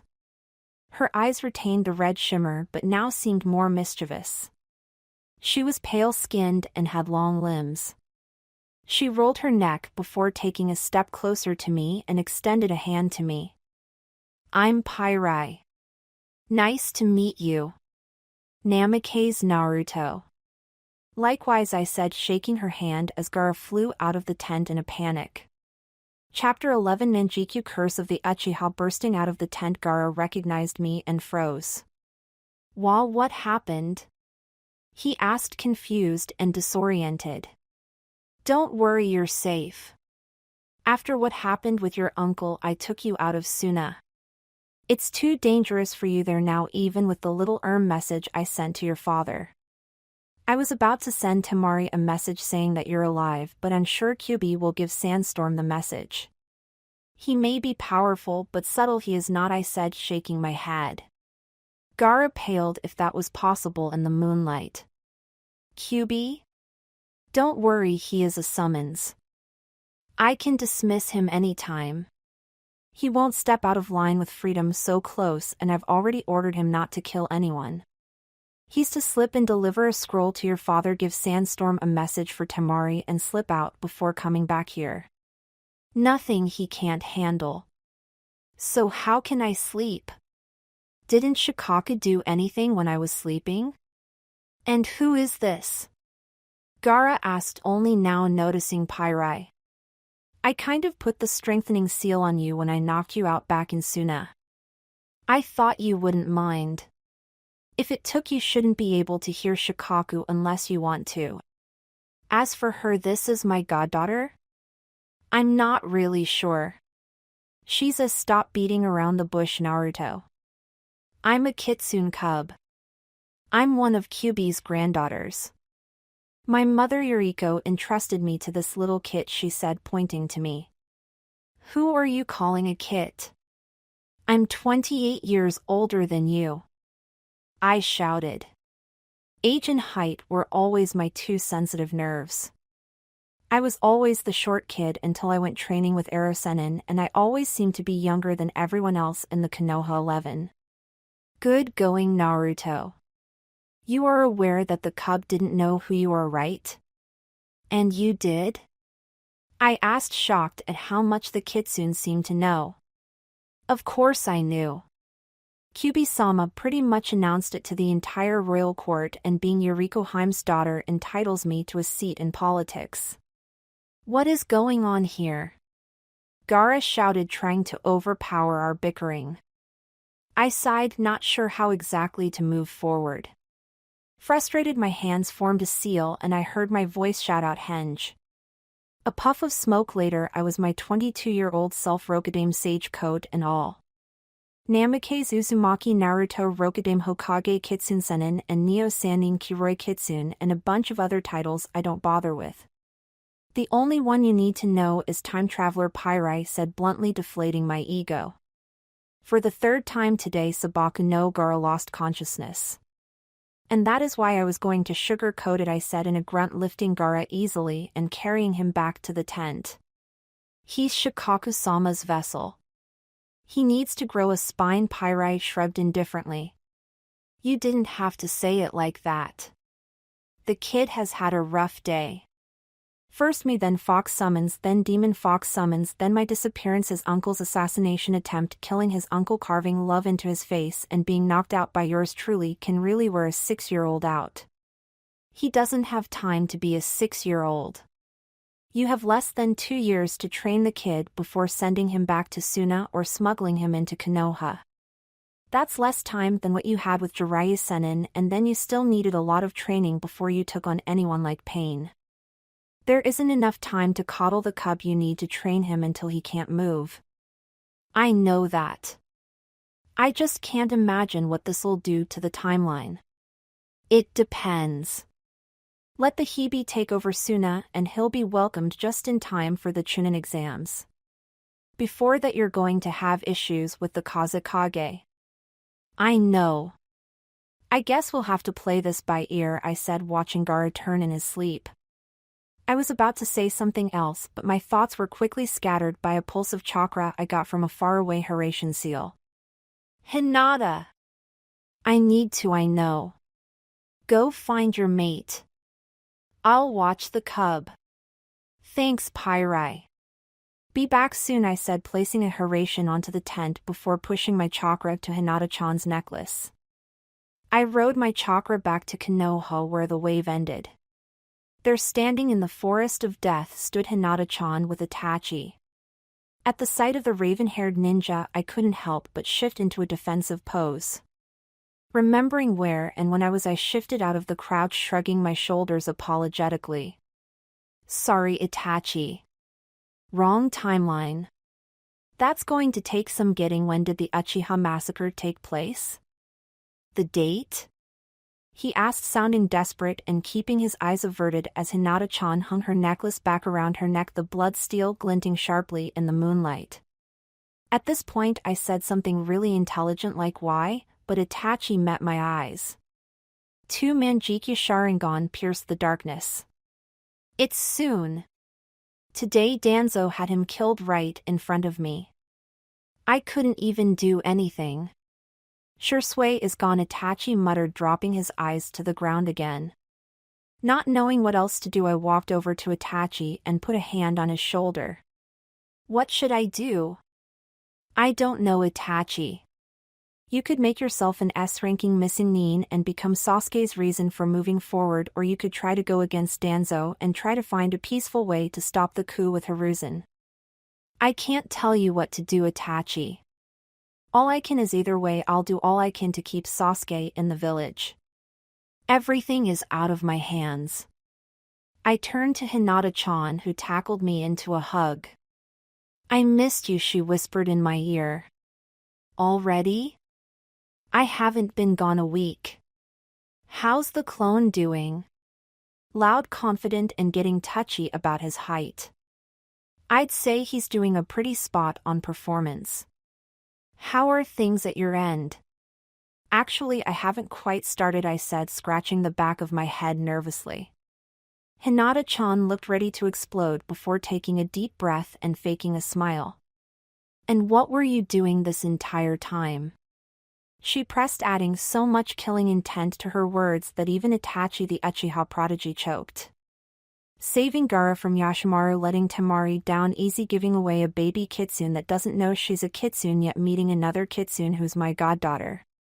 The usual unpredictable ninja news, I choked out, trying not to bite my tongue. The pressure disappeared and I could feel Hinata-chan's worry drifting over to me through the link. Is Gara okay? He should be. I might have taken him out of Suna and sent a strongly worded letter to his father. You threatened the Yondaime Kazekage after kidnapping his son? Only after he sent dozens of assassins after Gara. He's lucky he's alive, Kazekage or not. I'm going to be training Gara to better use Shikaku's powers and how to get along with him. If we're lucky, he'll give him the raccoon summoning contract. That would be helpful in the future. I'll only be able to train him for a year or so before I come back here, at least for a while. In the meantime, you should practice your politics. Demons are just as concerned with images as Hayashi is. We need you to make an appearance before Kyuubi's court sooner rather than later. Until you meet them, you can't have your own guard and you'll only be able to summon mortal foxes. Kyuubi's court? Think of our ninja council. It's just a bunch of powerful demon foxes sitting together at a table with Kyuubi at its head. Fox politics and human politics are really similar. Kyuubi is like the Hokage, Yuriko is head, Umbuzoran is an elder, and so forth. Back to foxes, I think you should start training a mortal pack while I'm away with Gara. How? I can't speak fox and know nothing about training ninja foxes.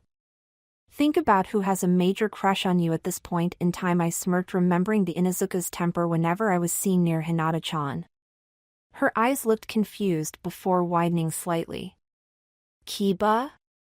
You want me to ask Kiba for help? Ninja dogs and ninja foxes are very similar. The only real difference is that foxes are generally smarter, faster, and smaller. They're good at infiltration, although not usually as physically strong. As long as you make sure Kiba knows you aren't after his clan jutsu, I'm sure he'll help you. His clan is so close to animals, I don't think he'll mind bending the whole no fox rule, especially if it's for you. You're really enjoying this, aren't you? Hinata-chan asked, glaring at me. I grinned in response. Believe it, I chuckled, remembering my old catchphrase. The smile melted as Hinata-chan raised her fist, threatening. Once Kiba teaches you the basics, I can show you how to do the jutsu that I've invented specifically for foxes. In the past timeline, I had not gotten the fox contract until I had become Hokage. In the midst of the Fourth Great Shinobi War, there was hardly enough manpower on our side. Each time one of our ninjas died, Kabuto had the option to resurrect them for his own uses, growing more powerful at each hit we took. Discovering and testing my new bond with foxes, both mortal and demon, I created a number of techniques that, when used correctly, could have devastating results for the opposing side. Many of them were based on Inuzuka jutsu and all were just as effective if not more. With reinforcements both mortal and demonic, we slowly began to push Madara's forces back. "Hey Kit, where'd you go?" A familiar voice rang in my head. I winced at the volume. Hina-chan looked at me with concern before nodding and understanding Kyuubi's voice echoing through her seal. "You know, Kyuubi, you don't need to be that loud. Even I heard you." "Hey Vixen. Haven't talked to you in a while." Kyuubi jumped, remembering just how violent and irate Hinata could be. "Yeah, sure, be polite to her. I'm the one that let you out." "You let him out? Why?" Hinata-chan questioned me. "Well, I said that I gave the Kazekage a strongly worded letter. Q agreed to be courier. Kit, you should have seen his face. Priceless." Kyuubi roared in laughter, making both of us wince. "Sorry, control your volume, Q. That hurts. I'll be back soon. Make sure Pyrai doesn't kill Gara. Or let Shikaku out. I don't need two bloodthirsty demon lords and an equally sadistic kitsune. Gara's had a long day.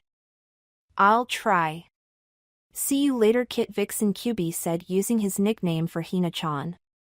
She blushed slightly and bought her goodbyes. "So how am I starting my pack?" Hinata-chan asked as soon as Q left our minds. "Go to the Naras. Ask them if you can take a walk in their woods.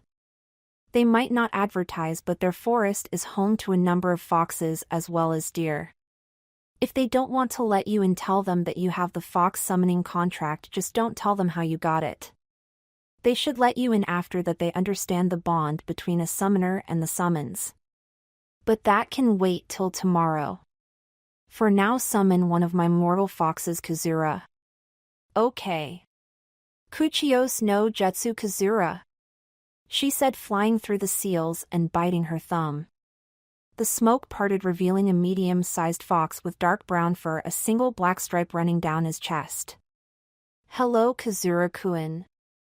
"Yo, Naruto," he nodded as respectfully as he could before realizing something was off. "You didn't summon me." "Nope. That was I guess she's my mate. This is Hyuga." Hinata-chan. Kyuubi-sama allowed her to sign the fox contract. "Really?" Kazura said, raising his eyebrows in approval. "Sweet. So why am I here?" he asked the raven-haired girl, who shrugged her shoulders. "You are going to be Hinata-chan's translator. She's going to be training a pack of mortal foxes before she meets the high court," I explained. "Hina-chan, most foxes take an average of 2 to 4 months to learn how to speak English, sometime longer if they've never heard it before. Kazura will go with you into the Nara forest and act as your translator to any foxes you meet." "Is that it?" "Basically. I recommend looking for younger foxes to start. They'll bond to you more readily than some of the older, more experienced foxes. Some of the more stubborn foxes will want to make sure you deserve the contract, but they should be more friendly if you say my name." "Yeah, boss has a big name in the fox world." Kazura laughed, making me blush slightly. "It's not like I did anything to deserve it. Dude, you're Kyuubi-sama's vessel. That's enough to make you interesting. Add that to the fact that you get along with, can summon and order the guy around, makes you untouchable." "Not untouchable. Just a little intimidating. Anyway, you know, I don't summon him too much. He can't really control his chakra for the first few seconds he's out. He either tries to destroy everything in a half-mile radius or sends out a chakra pulse you can feel, and whatever, it's cool." "So you want me to help your mate get her own pack?"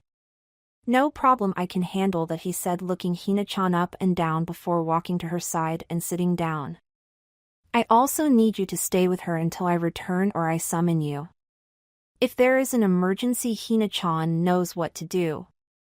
I'm going to be on the road, so it might be hard to contact me, but if you need to tell me something, tell Kakashi to send packing to me." Yes, Sir. Kazura smirked teasingly. Do you want to see Kakashi-san while you're here? Itachi asked. I jumped, forgetting he was there.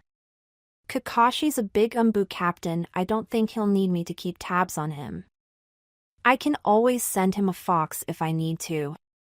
Itachi, whatever you do, make sure Danzo guarantees Sasuke's safety. I don't care how you threaten him or persuade him, but your brother is going to need protection from Hibi team. Hibi team? Itachi asked, his eyebrows raised at the nickname. You know who I mean. I rolled my eyes. Tell your summons to keep their ears open. Arasenin is going to need all the information you can get him. No problem. I'll be going now. I'll see you later, Rokudame, Itachi said. It looked like he wanted to tell me something but thought better of it as he vanished into the trees.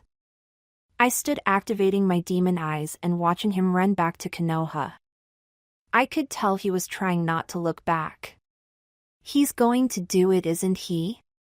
Hinata-chan said grimly. I nodded once and deactivated my dojutsu. I think so. I need to talk to him before he leaves Konoha. I'm going to check on Gara and the others, then come back, okay? I'll be at Kakashi's. I'll signal you when it's safe for you to come. Thank you, Hina-chan. I love you, I said, pulling her into a tight hug. I felt her smile against my shoulder. Love you too, Naruto-kun. See you soon, she whispered in my ear. I took a step back, then remembered what was missing. I walked closer and pulled my mate into a kiss. I'll see you. Shut up and get over here, Kit. Shikaku isn't very happy right now. Kyuubi yelled concern for his fellow demons, softening his rough voice. Hina-chan's eyes widened in momentary shock. I smiled tightly, preparing for the haration. Demon time. See you as soon as Shikaku is calmed down. I closed my eyes and followed my chakra trail back to the Suna-Konoha border. Chapter 12, Demon Time. Arriving in camp, I shook my head tiredly. Shikaku was now fully released, Gara hidden somewhere out of sight. Pyrai was nowhere to be seen, while Kyuubi stood in front of the sand demon, pinning him down with his tails. Shikaku, you'd think after what happened in the last timeline you wouldn't pick a fight with me. I'm even stronger than last time.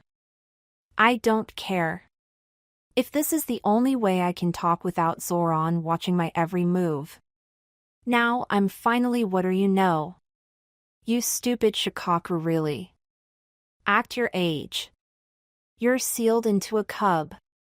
There's only so much you can do without forcing my hand, I said, laying my hand onto Shikaku's hide, fully activating the seal I had placed over Gara's original seal. This seal has more than one purpose. It allows me, as well as any other seal master, to feed off your chakra and cut you down to size. I'm a kid, he's a cub. What makes me interesting to you, Shikaku? How easily I can get along with Kyuubi. Because I can assure you he hated me for 17 years of my life, and I wasn't too fond of having a demon sealed within me until I figured out why my father entrusted his chakra to me. You were sealed to make the perfect weapon, I was sealed to make a hero. Kyuubi finished for me.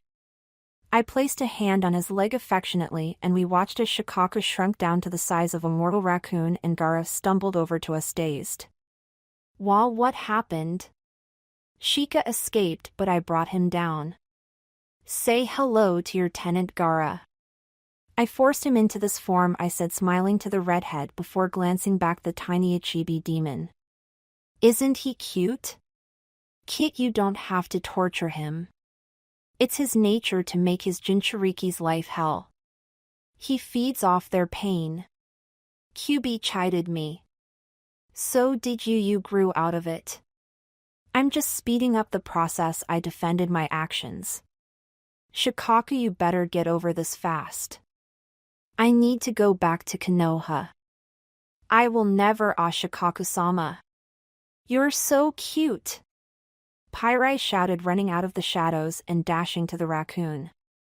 She knelt beside him and pet his head as he fumed silently.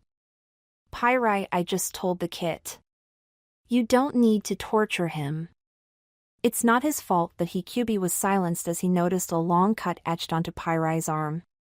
It didn't look very deep, but it was bleeding nonetheless. I winced out of sympathy for the sand demon as Kyuubi let loose a wave of killing intent that would have scared Madara. Pyrai. What exactly happened to your arm? Kyuubi growled. Pyrai jumped slightly at her grandfather's voice and Shikaku shrank even more. Bad move, Shika. Very bad move, I said, shaking my head. Gaara's eyes widened as they darted between the two demons. Seeing the anxiety in his pale green eyes, I sighed and stood in front of Shikaku. Kyuubi, as much as I'd like to beat the raccoon into the ground, I can't. Okay, I probably could, but I won't out of respect for Gara, as you shouldn't. I'll heal Pyrai, but even you can see that's not necessary. Her own demonic chakra is closing the wound. Kit, he warned, growling. I shook my head and emanated as many calm thoughts, every head memory I had through the bond Kyuubi and I shared. He calmed but didn't look very happy about it. You're lucky this time, Shikaku. Next time I won't be as lenient. I'll take care of Shika. Why don't you walk around for a bit? You haven't been out in a long time, I said. Kyuubi nodded his head before giving Shikaku one last growl and stalking away. You owe me one, Shikaku. I expect you'll behave in the future or I shall let Q fulfill his promise. If you wanted to come out so badly, all you needed to do was give Gara the summoning contract. I'm sure he has enough chakra by now to summon you. The sand demon just grunted before turning away and sit down staring into the fire. Gara took a step towards him before glancing at me. He's not completely free. One touch, a single physical contact from you and he is sucked back into your improved seal. While he's out, I should probably tell you two more about the seal, I said, sitting next to Shikaku and reaching a hand towards his back. The seal has 4 effects from what Kyuubi and I have noticed. The first is that it more completely separates your consciousnesses. That way Shikaku has no direct influence on you, Gara, but in turn you cannot force your will onto him. The second effect allows you, Gara, to access Shikaku's chakra easier. He can still limit how much he gives to you, but what chakra he offers will be more available. The third is that if Shikaku is released with your permission, you can physically absorb his chakra and make him shrink down. That's how I forced him into this form. There are 2 different ways to do that, and I'll show you how to use them both. The first takes his chakra and converts most it into usable chakra, human chakra. The other method takes him chakra and expels it into the environment. I wouldn't use that, it may have side effects.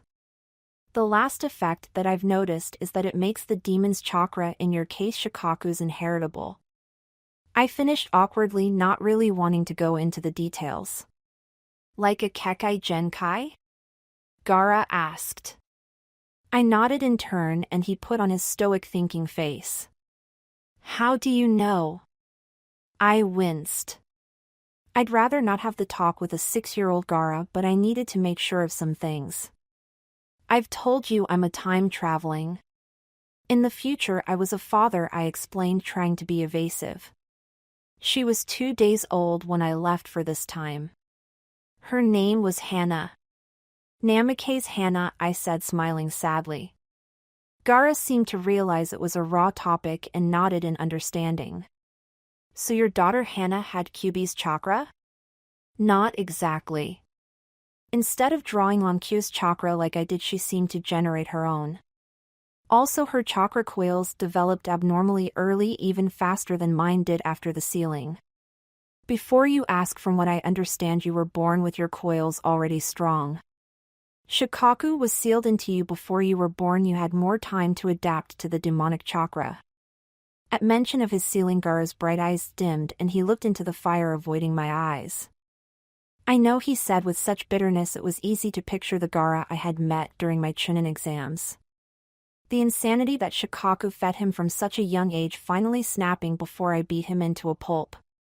I shook my head as the sand demon grinned sadistically, laughing at what his influence had done to the young redhead. Listen to me, I said firmly. Gara looked up but refused to meet my gaze. I know what you're thinking right now, Gara. You aren't a monster, you weren't born a monster. You care about people, you value life. That's what made you try to fight Shikaku, that is why you wouldn't let yourself fall asleep. You kept your humanity alive even at the price of never resting, never relaxing. You are not what Yoshimaru said. Your mother named you for her hatred for your father, the injustice of what he did. The self-loving carnage that is what your father wanted you to be, what your mother knew she would be powerless to stop. But you can stop it. You don't have to become what your father envisioned you to be. He was a fool to believe he could control your life. People like Danzo and the Yondaime Kazekage, people who believe that people are no more than puppets to be controlled, are the monsters. They want you to become strong through bloodshed so that you can turn and spill blood in the name of your village. I want you to become strong so that you can return to your village proud to be a Jinchuriki, proud to be your own person. I said before realizing I was trying to press the Gara I knew into this Gara. I was repeating everything I knew Gara the Godlike Kazekage and General-in-Chief of the Joint Shinobi Forces to be. My voice caught in my throat and I coughed, completely ruining the seriousness of the situation. Gara smiled and laughed easily. Shikaku glared at me indignantly. Stupid kit. Between you and Kyuubi, I knew get to have any fun. I wouldn't say that, Shika. Q isn't too far away, he may hear you. I grinned my vulpine grin, the smile broadening as the sand raccoon shuddered visibly. Good, Shikaku. Kami, you're annoying. Q thought so too. I smiled at the demon who shifted his weight so he was facing away from my. Are you done moping yet? Because this entire training thing would go a lot smoother if you gave Gara the scroll now. He hasn't earned my respect yet. Until he does, he doesn't deserve it. When he becomes who you think he can be, then we'll see. He got that far with you whispering in his head, pushing him to insanity before I knocked both of you from your pedestal. In case Q didn't tell you, I kicked your ass when I was a genin. And for that you have my respect. But why is that relevant? Do you want the contract? Shikaku chuckled. No, thank you. One demon summons is enough for now. Maybe in a few years, I laughed back before feeling a pulse of chakra that didn't originate from our camp. I need to leave for a while. Will you two be okay while I talk to an old friend? I'll play nice, Shikaku smirked teasingly. Just tell the cub to keep his distance and I'll be fine. Hey, what are you dash? It's okay, Gara. He's just not ready to go back yet. If you touch him, he's sucked back into your head unless you learn how to interact properly. That's something I'll teach you later. Maybe tomorrow if Shika behaves himself. Training would be easier if he and Kyuubi kept each other busy. I heard that, Kit. Don't you have somewhere to be? I felt the chakra from the seal. I was just making sure these wouldn't fight. I'll leave them to you and Pyrai wherever she went. Don't kill Shika, Q. Gara still needs to contract and I'll be very sad if I don't get the chance to beat him up again. No promises, Kit. Get going. I'll be back late tomorrow, no killing defenseless villagers and such, I said, focusing on Hinata's bloodsteel charm. If she had listened, I'd appear in Kakashi's apartment next to Itachi. We'll see, I guess. Chapter 13, Itachi's orders. I'm not telling you not to do this, Itachi. I know that, Naruto. I see you got the Hiraishin down? I heard Kakashi's voice move from surprise to a mix of pride and approval. I opened my eyes and saw Hinata-chan moving towards me, capturing me in a hug. I hugged her back as I locked eyes with Itachi. His dark eyes were filled with determination but always a deeper sadness. I suppose you're going to tell me not to do this, Naruto? He asked, his voice dripping with sarcasm. I didn't laugh, neither did he. No, I'm not. I wasn't lying to you when I told you that this was your decision to make. I couldn't tell you to kill you clan, neither could I ask you to wander blindly into uncharted territory. I and the others may not be happy with it, but this could be the best option. So why did you come here? Why tonight? Because I know you. You're going to do it as soon as possible. Tomorrow night you're going to team up with an old enemy of mine, and in exchange for Sasuke's safety you will annihilate your family and friends. I came to talk to you what you do next. Follow me, this isn't a secure place to talk. Where is a secure place? This entire village is filled with spies and rude, Itachi said, trying to push back the bitterness that rose in his throat. Just follow me and don't make a noise, I replied, jumping silently out of the window before waving for the Uchiha to follow me. He narrowed his eyes slightly but slid out of the window, moving in the shadows to greet me. I held a finger to my lips and jerked my head towards my secure location. His eyes shone with questions, but he nodded and we ran across the rooftops towards the forest of death, neither of us making a sound. At the gates he turned to me. The forest of death? What is so important you needed to drag me out here? We aren't even there yet.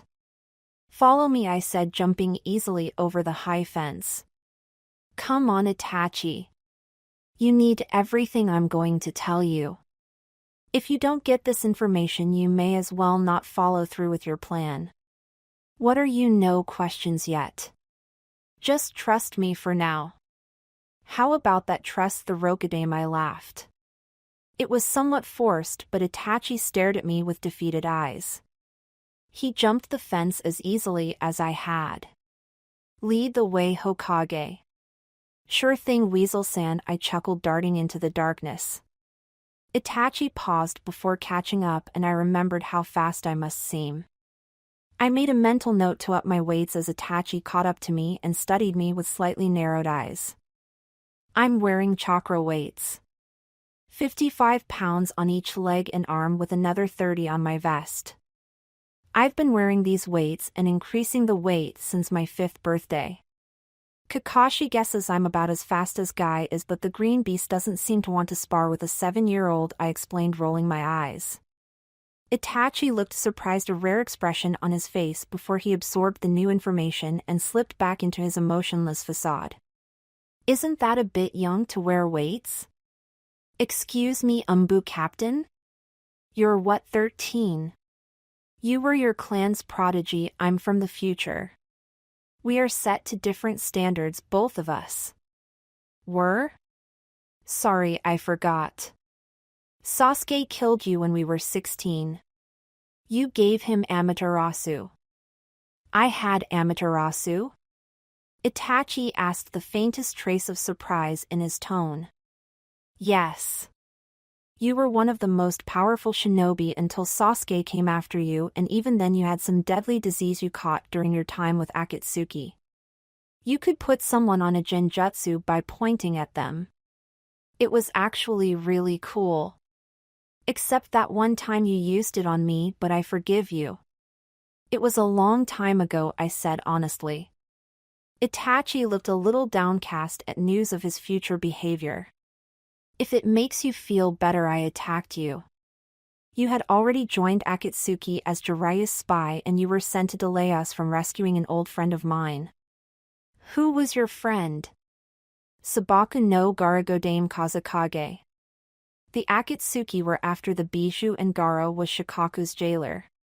Deidara and his partner, a famous puppeteer named Sasori, infiltrated Suna and brought Gara down. From what I heard, he put up a hell of a fight though. He even destroyed Deidara's arm. He lost eventually, and they stole the Ichibi, killing him. I'm sorry, Itachi murmured, the sound almost absorbed by the trees we were quickly passing. It's fine.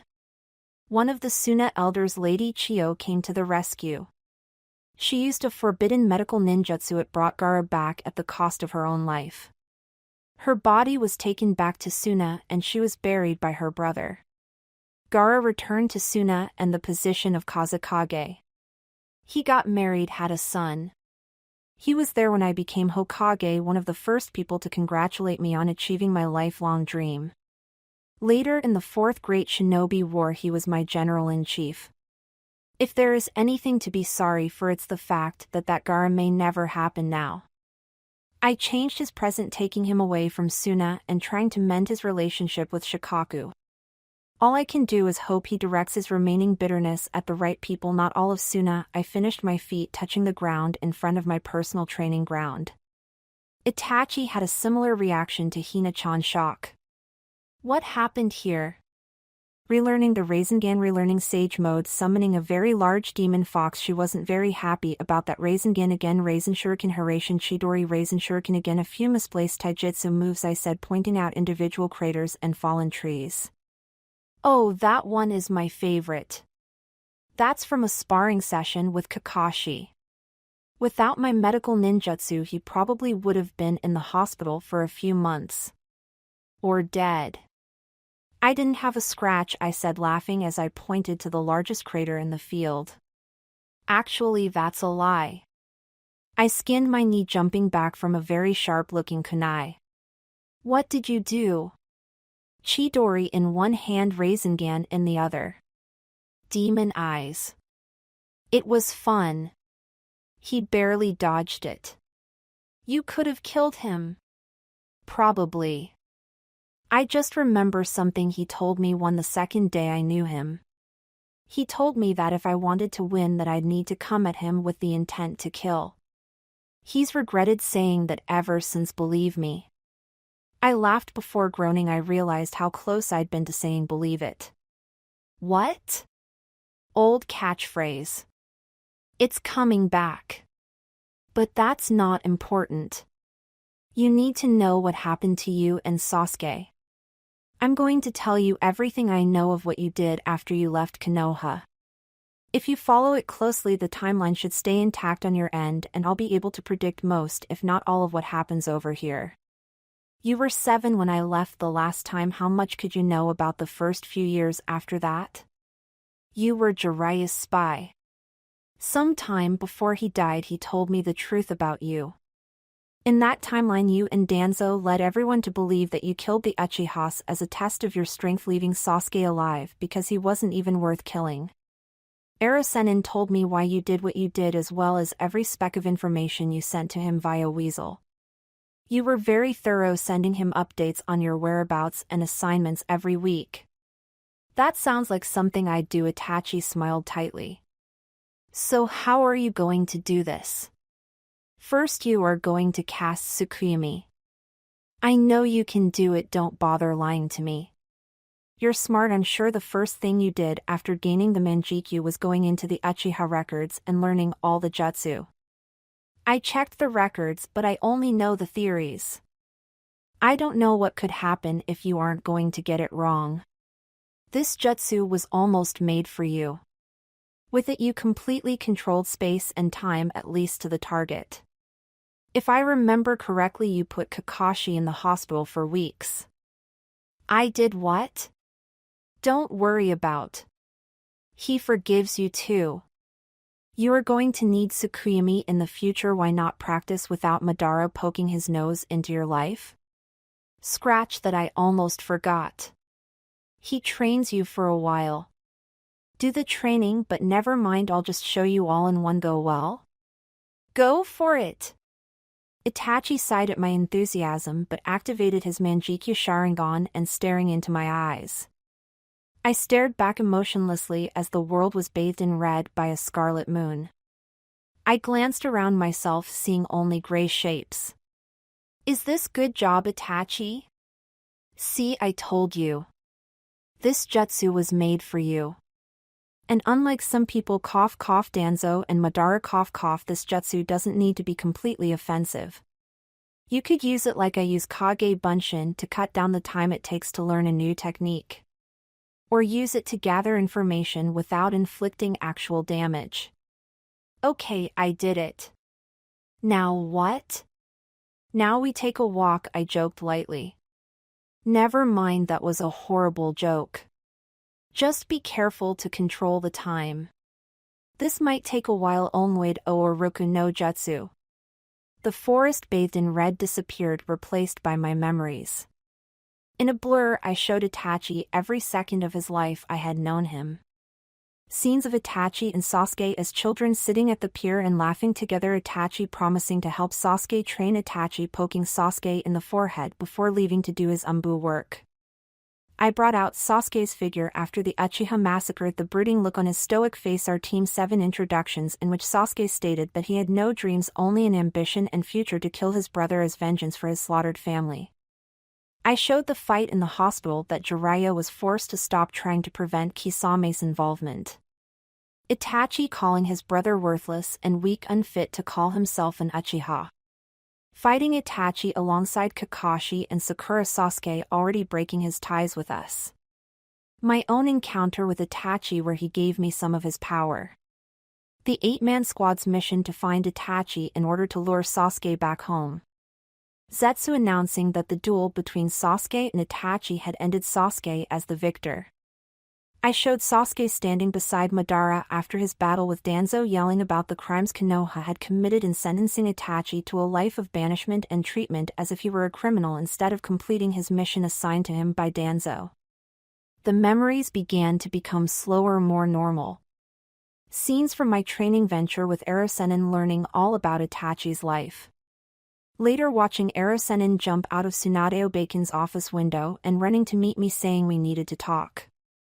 Later that night he told me everything he knew of Itachi's life. Every single report was repeated and drilled into my memory for future reference. When the stream ended, Itachi was on his knees gasping as he realized everything he did in my past and his possible future. I gave him a moment of silence, knowing how hard it would be for this Uchiha Itachi to take in. You weren't evil, I said, cutting the silence. Everything you did, every word you said or battle you fought in was all to protect Sasuke. You treasured his life and safety over the village and left him in its care. If it helps, in my opinion, it was the village that abandoned you. Danzo and the others were too afraid of repercussions against the Leaf. They declared you a missing nin so that you could help defeat Akatsuki and let Sasuke grow stronger so that he could take his revenge. It doesn't look like that worked out so well. Itachi coughed, getting to his feet shakily. No. Sasuke was too much like you. He treasured your life more than Konoha. When he discovered what you had done for him, he felt betrayed by the village and swore to defeat us by any means necessary. When he overused his manjikyu, he took your eyes. So you want me to repeat everything that happened? Won't that give us the same result? Not at all. In the other timeline, Sasuke wasn't my friend, now he is. After you leave, I'm pretty sure he'll turn to Hina-chan and I will help him get stronger, but give him a better reason for training. When you left that night, you told Sasuke to hate you, to want to kill you in order to get stronger. This time I'm going to knock some sense into him before he can get his mind set on that. He needs to understand that if you have people to protect, you grow stronger than focusing on a single target. Kind of like Haku told me. Haku? A girl I met when I was genin. In the middle of the Bloodline purge, she escaped and was found by the demon of the bloody mist, Momochi Zabuza. He took her in and trained her, I explained. Itachi nodded before staring into the trees. Do you see, it's only Kakashi? He's been there for a while. When I was finished, Kakashi walked out of the treeline pocketing his Aika Aika Paradise book. That really is trash, you know. Hey, your master wrote it. Kakashi said, indignant. Yes, my master, the self-proclaimed super pervert, I said sarcastically. Don't you remember how many times Tsunade Obaken punched him through a wall for that? Lost count, around 240. A lot of genin had missions to repair the office, Kakashi laughed, remembering. Anyway, I was just thinking about Haku. Do you think we could switch that up this time around? Zabuza and Haku would be good additions to the Leaf, and it's not like anyone's going to miss them. Good idea. I heard about Gara. What are you going to do with him and Shikaku? What I said, train him for a year, then give him the option to return to Suna or come back with me to Konoha. Do you think the council will approve? I know the Kazekage won't be happy. The Kazekage doesn't have a say in this. He sent Gaara's uncle, the man who raised him, after his head. He is 6 years old, I couldn't leave him there. You are so much like your father, Kakashi said, shaking his head. As well as the higher-ranking ninja. Need I remind you of that spar? I said, pointing to the large crater. Kakashi winced. I know what I'm doing, Kakashi-sensei. I thought I told you not to call me that, Hokage-sama. Titles are different in this time. I'm not your sensei, at least not yet. I'm going to try and get Team 7 back together. I didn't think holding an empty title would do anyone any good. No more Konoha, no more Hokage. Simple as that, I said before thinking about Team 7. If you remake Team 7, you're going to have to push me harder. Or at least make it look like it. We need to make Sakura and Sasuke think I'm strong this early from being raised by you. I don't think that's an option, Itachi cut in. To be able to do a simultaneous Chidori and Rasengan is inhuman even for the son of the Yondaime. What do I have sealed into my stomach that's inhuman? I wonder, I said, rolling my eyes. Even with the Kyuubi, Itachi has a point. At this point, Kyuubi should only be giving you chakra, not instruction. Only the council and Hiruzen knows you can talk to him. For you to know such high-level jutsu, I guess they can wait till the Chunin exam. No promises on the Hiraishin, though I'm going to need it in wave. Deal, Kakashi said, holding out his hand. I shook it once before turning to Itachi. You'll be met by Uchiha Madara. Tell him your plans. He wants revenge on the clan for something that happened decades ago. Uchiha Madara, as in the co-founder of Konoha? The very same. He wanted to be Shodaime, trying to guarantee equality for the Uchiha and the Senju. His clan thought he was power-hungry and shunned him. He's held a grudge against the Uchiha ever since. History aside, he's going to find you tomorrow night. Tell him what you're doing and he'll help you, then train you, promising not to harm Sasuke. Madara knows his politics. He doesn't want to destroy the Uchiha. He wants to get rid of corruption and rebuild. If you don't do this, Madara probably will leaving Sasuke and you alive to rebuild the clan. I'm sure he's been watching the clan for a while, judging who's worth saving and who's not. Did you know from the start that if I don't do this, this Madara is going to do it anyway? Itachi's voice was slow. I expected anger, but there wasn't a trace, only sadness. It was a possibility. If I know Madara, he's going to use this mission, this massacre, as a way to judge your potential. He's going to leave Sasuke alive so he can use you, working off of your care for your brother, and you want me to go along with this? He asked, his voice emotionless. It was Kakashi who answered this question. Both yes and no. Yes, because we want you to pretend to be a tool as long as it fits the timeline. No, because we have a request of sorts. We want you to get Tori out of there. Itachi paled at the sound of his girlfriend's name. In the other time there was only one survivor. Sasuke was more important, I said, my usual smile long gone. Itachi stared at the ground for a moment before meeting my eyes, his gray shining with determination. She said she liked foxes. When we were young, she was sad when they were kicked out of Konoha, he said. I stood confused for a moment before understanding his plan. I've got it covered. Where is her house? We sat in the forest of death, unbothered by the predatory creatures, as we planned the biggest massacre ever to take place in the village, hidden in the leaves. It left a bad taste in my mouth, but even the Rokudaime can change so much without destroying everything. Chapter 14, Tragedies and Training. The next morning I stood in an alley ready to contribute my first part of the master plan. The sun was hidden by clouds and a sense of foreboding sounded in my head. Kuchiyos no Jutsu, I murmured, watching a cloud of smoke rise up from the ground. It parted to reveal a large black fox, a single jagged white stripe down his flank.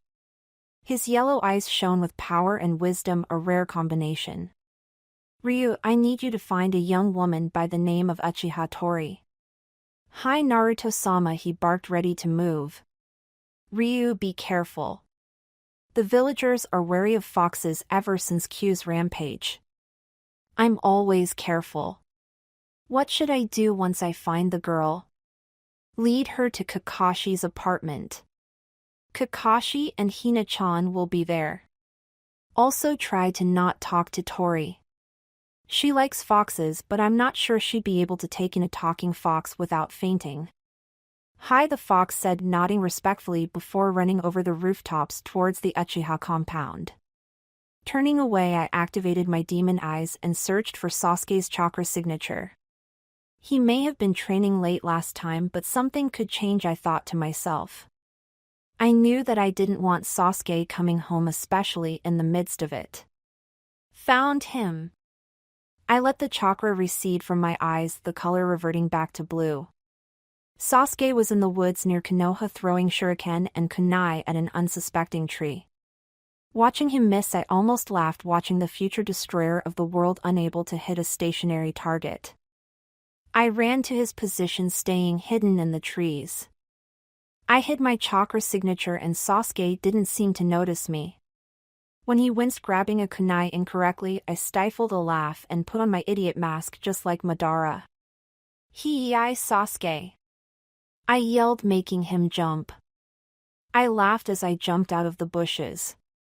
Watching Sasuke laugh after recovering, I was reminded of the differences between the two Uchiha Sasukes I knew. This Sasuke had a sense of humor, the other would have tightened his grip on his kunai. Hey Naruto. What are you doing?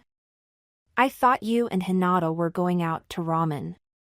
We were going to, but then her father showed up and took her home. Something about practicing her taijutsu, I think I said, grateful to my clone's accuracy on my behavior. Then again, we were technically the same person. Oh, all right. What are you doing out here? Kakashi's busy, so I was going to do some training.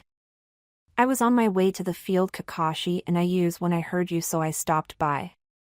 Can I join? I grinned my idiot's grin. It worked like a charm. Sasuke rolled his eyes and gestured next to him. As long as you don't hit me, he smirked teasingly. There was no bitterness or anger in his smirk, it was innocence. Same to you, I've been practicing, I said, letting my eyes drift into determination as I withdrew a handful of shuriken. Sasuke mirrored my expression and we began to torture the tree. We spent the entire day training.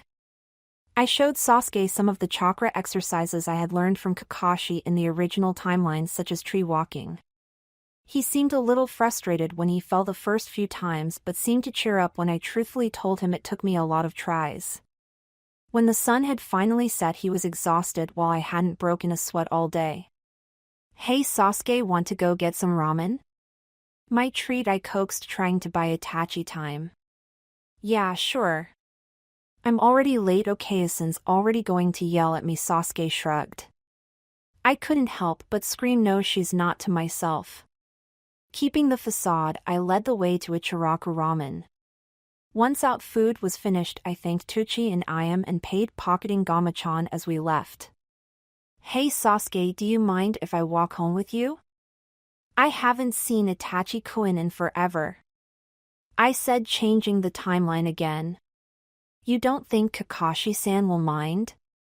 Nah, he's busy talking to Danzo. The guy in charge of Umbu? And another part of it called Root. He wants me to join up. But you're 7 years old. How could you join that early? Sasuke asked, shocked. Well, your brother was a genin at 8. Isn't he an Umbu captain already? And he's like 13, I defended awkwardly. Sasuke backed down at mention of his brother. He knew Itachi was a prodigy, and even if he was the best brother ever, Sasuke would always be in his shadow. I guess we walked in silence until we reached the gates of the Uchiha compound, left ajar. Sasuke walked in genuinely confused. I feigned confusion as I caught up with Sasuke stopping at the street. The ground was bathed in blood dyed scarlet from the bodies strewn across the pavement. I rushed to a number of bodies knowing I wouldn't be able to save anyone but still needing to check. Planning was one thing, seeing Sasuke's relatives and friends slain in the street was another.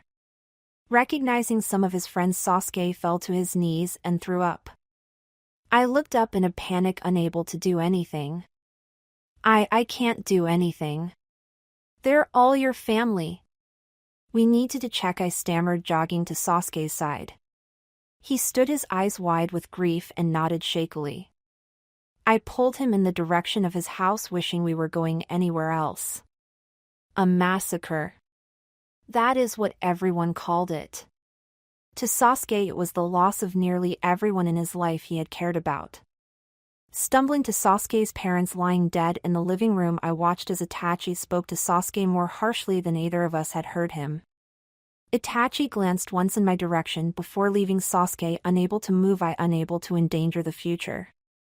After the Uchiha massacre, Itachi was declared a missing nin and was put into the bingo book as an S-ranking ninja.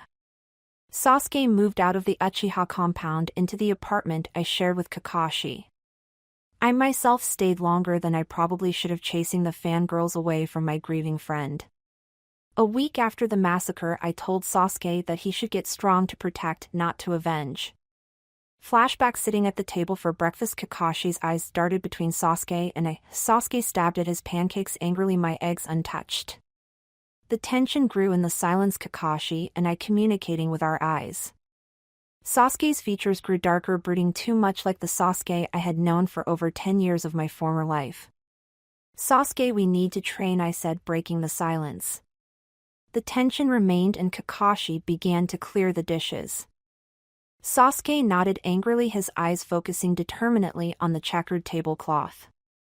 I'm not training to kill your brother, I said quietly. Sasuke's head whipped up, his dark eyes incredulous and angry, hiding a deeper sadness. How can you say that? You saw what he did. He killed everyone I knew. He didn't kill me, he didn't kill you. I'm not saying Itachi doesn't need to be punished for everything he did, he does. I'm saying I won't train to avenge. What happens once you kill him? What happens if someone else kills him? Then what? Then I'll Sasuke, you don't know what you'll do. I know you too well. I also know that no matter what I say, you will eventually face Itachi by yourself. But right now we're 7. We can't take on an S-ranking missing nin. Your clan had some of the strongest ninja in the Leaf and he defeated all of them. Then what are you saying? Sasuke yelled, frustrated. I calmed myself before answering in a steady voice. I'm saying we need to train to prevent this from happening again to anyone. I'm sorry, Sasuke, but your family is gone. My parents died the day I was born. No offense, Kakashi, but you aren't my father. None taken, he smirked behind his mask. I'm saying we need to train to protect, not to avenge. If all we do is kill, we're no better than Itachi. So instead of getting stronger to kill Itachi, I'm going to train to protect Hinata, you, Kakashi, and the rest of Konoha. That's my Nindo. I walked out of the door without a glance backwards. I was in the hall when Sasuke caught up to me and put a hand on my shoulder. I paused, not looking back until I heard his voice. Can I come? He asked quietly, swallowing his pride. I smiled and grabbed his wrist, pulling him out the front door. We're going to the forest. Tell Iruka-sensei we're taking a personal day. I yelled to Kakashi, remembering that we had academy today. Kakashi sighed and picked up a cup of coffee, somehow drinking it without removing his mask. Don't forget to. I know. I shouted back. Sasuke, who had by now taken his wrist back, looked confused at me before I shook my head. I'll tell you later. It's not important just yet, I said, thinking of Uchiha Tori hiding away in the abandoned Namikaze estate. Whatever, Sasuke scoffed before glancing around us at the quickly disappearing buildings. Where are we going? My personal training field. It's trashed, I know, but it's the best place in the village. He looked like he was going to protest or question me, but I just smiled. What is the great Uchiha Sasuke scared of a little training? I teased. He scoffed and pointed forward. Lead the way, Dobe. Sure thing, team, I said, both of us falling into our old nicknames for the other. At the gates of the Forest of Death, Sasuke, like so many others, froze. He judged the height of the fence before staring into the warning trees. I jumped over and waited on the other side. This is Training Ground 44. It's usually reserved for the most serious jounin, umbu, and root. Even then, most don't come here. Are you coming? Why don't they come here? Its name. Training Ground 44 is lovably nicknamed the Forest of Death. There are creatures in those woods that could overpower most chunin easily. And you want me to go in there? Sasuke coughed, the brave facade melting away. Yes. Don't worry, I'm a little volatile. Everything in here knows not to mess with me when I train. I watched as Sasuke's eyes narrowed, probably wondering just how powerful I could be. I sighed mentally, knowing that I'd have to wound his ego to get him inside the fence. If you're scared, we can always go to unsafe or shut up, Dobe, Sasuke said, his eyes catching the hole in the fence that Hina-chan slipped through. He walked to the gap and passed through easily. I realized that even if he tried, he might not have been able to jump the tall fence. Well, are we going? Yep. Stay close, everything in here knows me, not you. Just because you're near me doesn't mean you're inedible, I said, already moving into the trees. My slash marks on the trees had healed, so I followed my memory and my nose to my clearing. So where are you? Sasuke's question was cut short by the sight of the clearing. Itachi and I had done some sparring, so the field was in even worse condition than before. What happened here? I told you I was powerful. I come here so I don't, so Danzo doesn't know how strong I am. I don't want to be his tool. You have to swear that no matter what you see here, you won't tell anyone except Kakashi. He already knows about this place. A lot of the damage is from training and sparring with him, I explained, blushing. Sasuke was speechless, so I made my way to my favorite tree. Do you remember what I showed you before? Tree walking? Yeah, why? Follow me, I said, running up the trunk of the oak. I sat on my favorite branch, gazing out at Konoha. Sasuke noisily jumped up to meet me, standing beside me on Hinata-chan's branch. So what are you? Look at it. The village. From here you can see everything, the good, the bad, the rich, the poor. All working in balance with each other as they all try to make the best of what they were given. That's what I want to protect. That's why I'm going to be Hokage, I said, determined. Sasuke looked at the village for a moment before looking back at me. So when do we start? You're too impatient, Sasuke. You need to sit and enjoy life. Trust me, by the time I'm done with you, you'll be wishing for the chance to relax, I promised. Sasuke smirked, standing. I think I can take it, he said, his pride getting the best of him again. No, you can't. But if you're so stubborn, we'll start. First you're going to do 200 sit-ups, 100 push-ups, 100 laps around this clearing, then 100 punches and kicks with each arm and leg, I said, pulling out some chakra weights that I had brought for him. What? Sasuke complained, indignant. What is the point of the point is that at this exact moment I'm wearing over 300 pounds of weights. 65 on each arm, 70 on each leg, with another 50 on my vest. If I take off the weights, I'm faster than Kakashi. He can't even see me, I said seriously.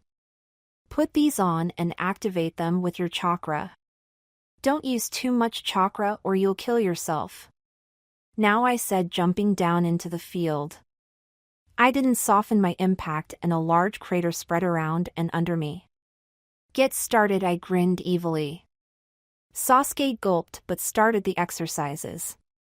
When he finished, he was exhausted. The chakra weights were doing their job slowing him down, but I could tell his muscles were slowly getting accustomed to them. Since it was still reasonably early, I sat at the largest crater, eyes closed in meditation, before I shouted Mizu Satairi Yoku Ida.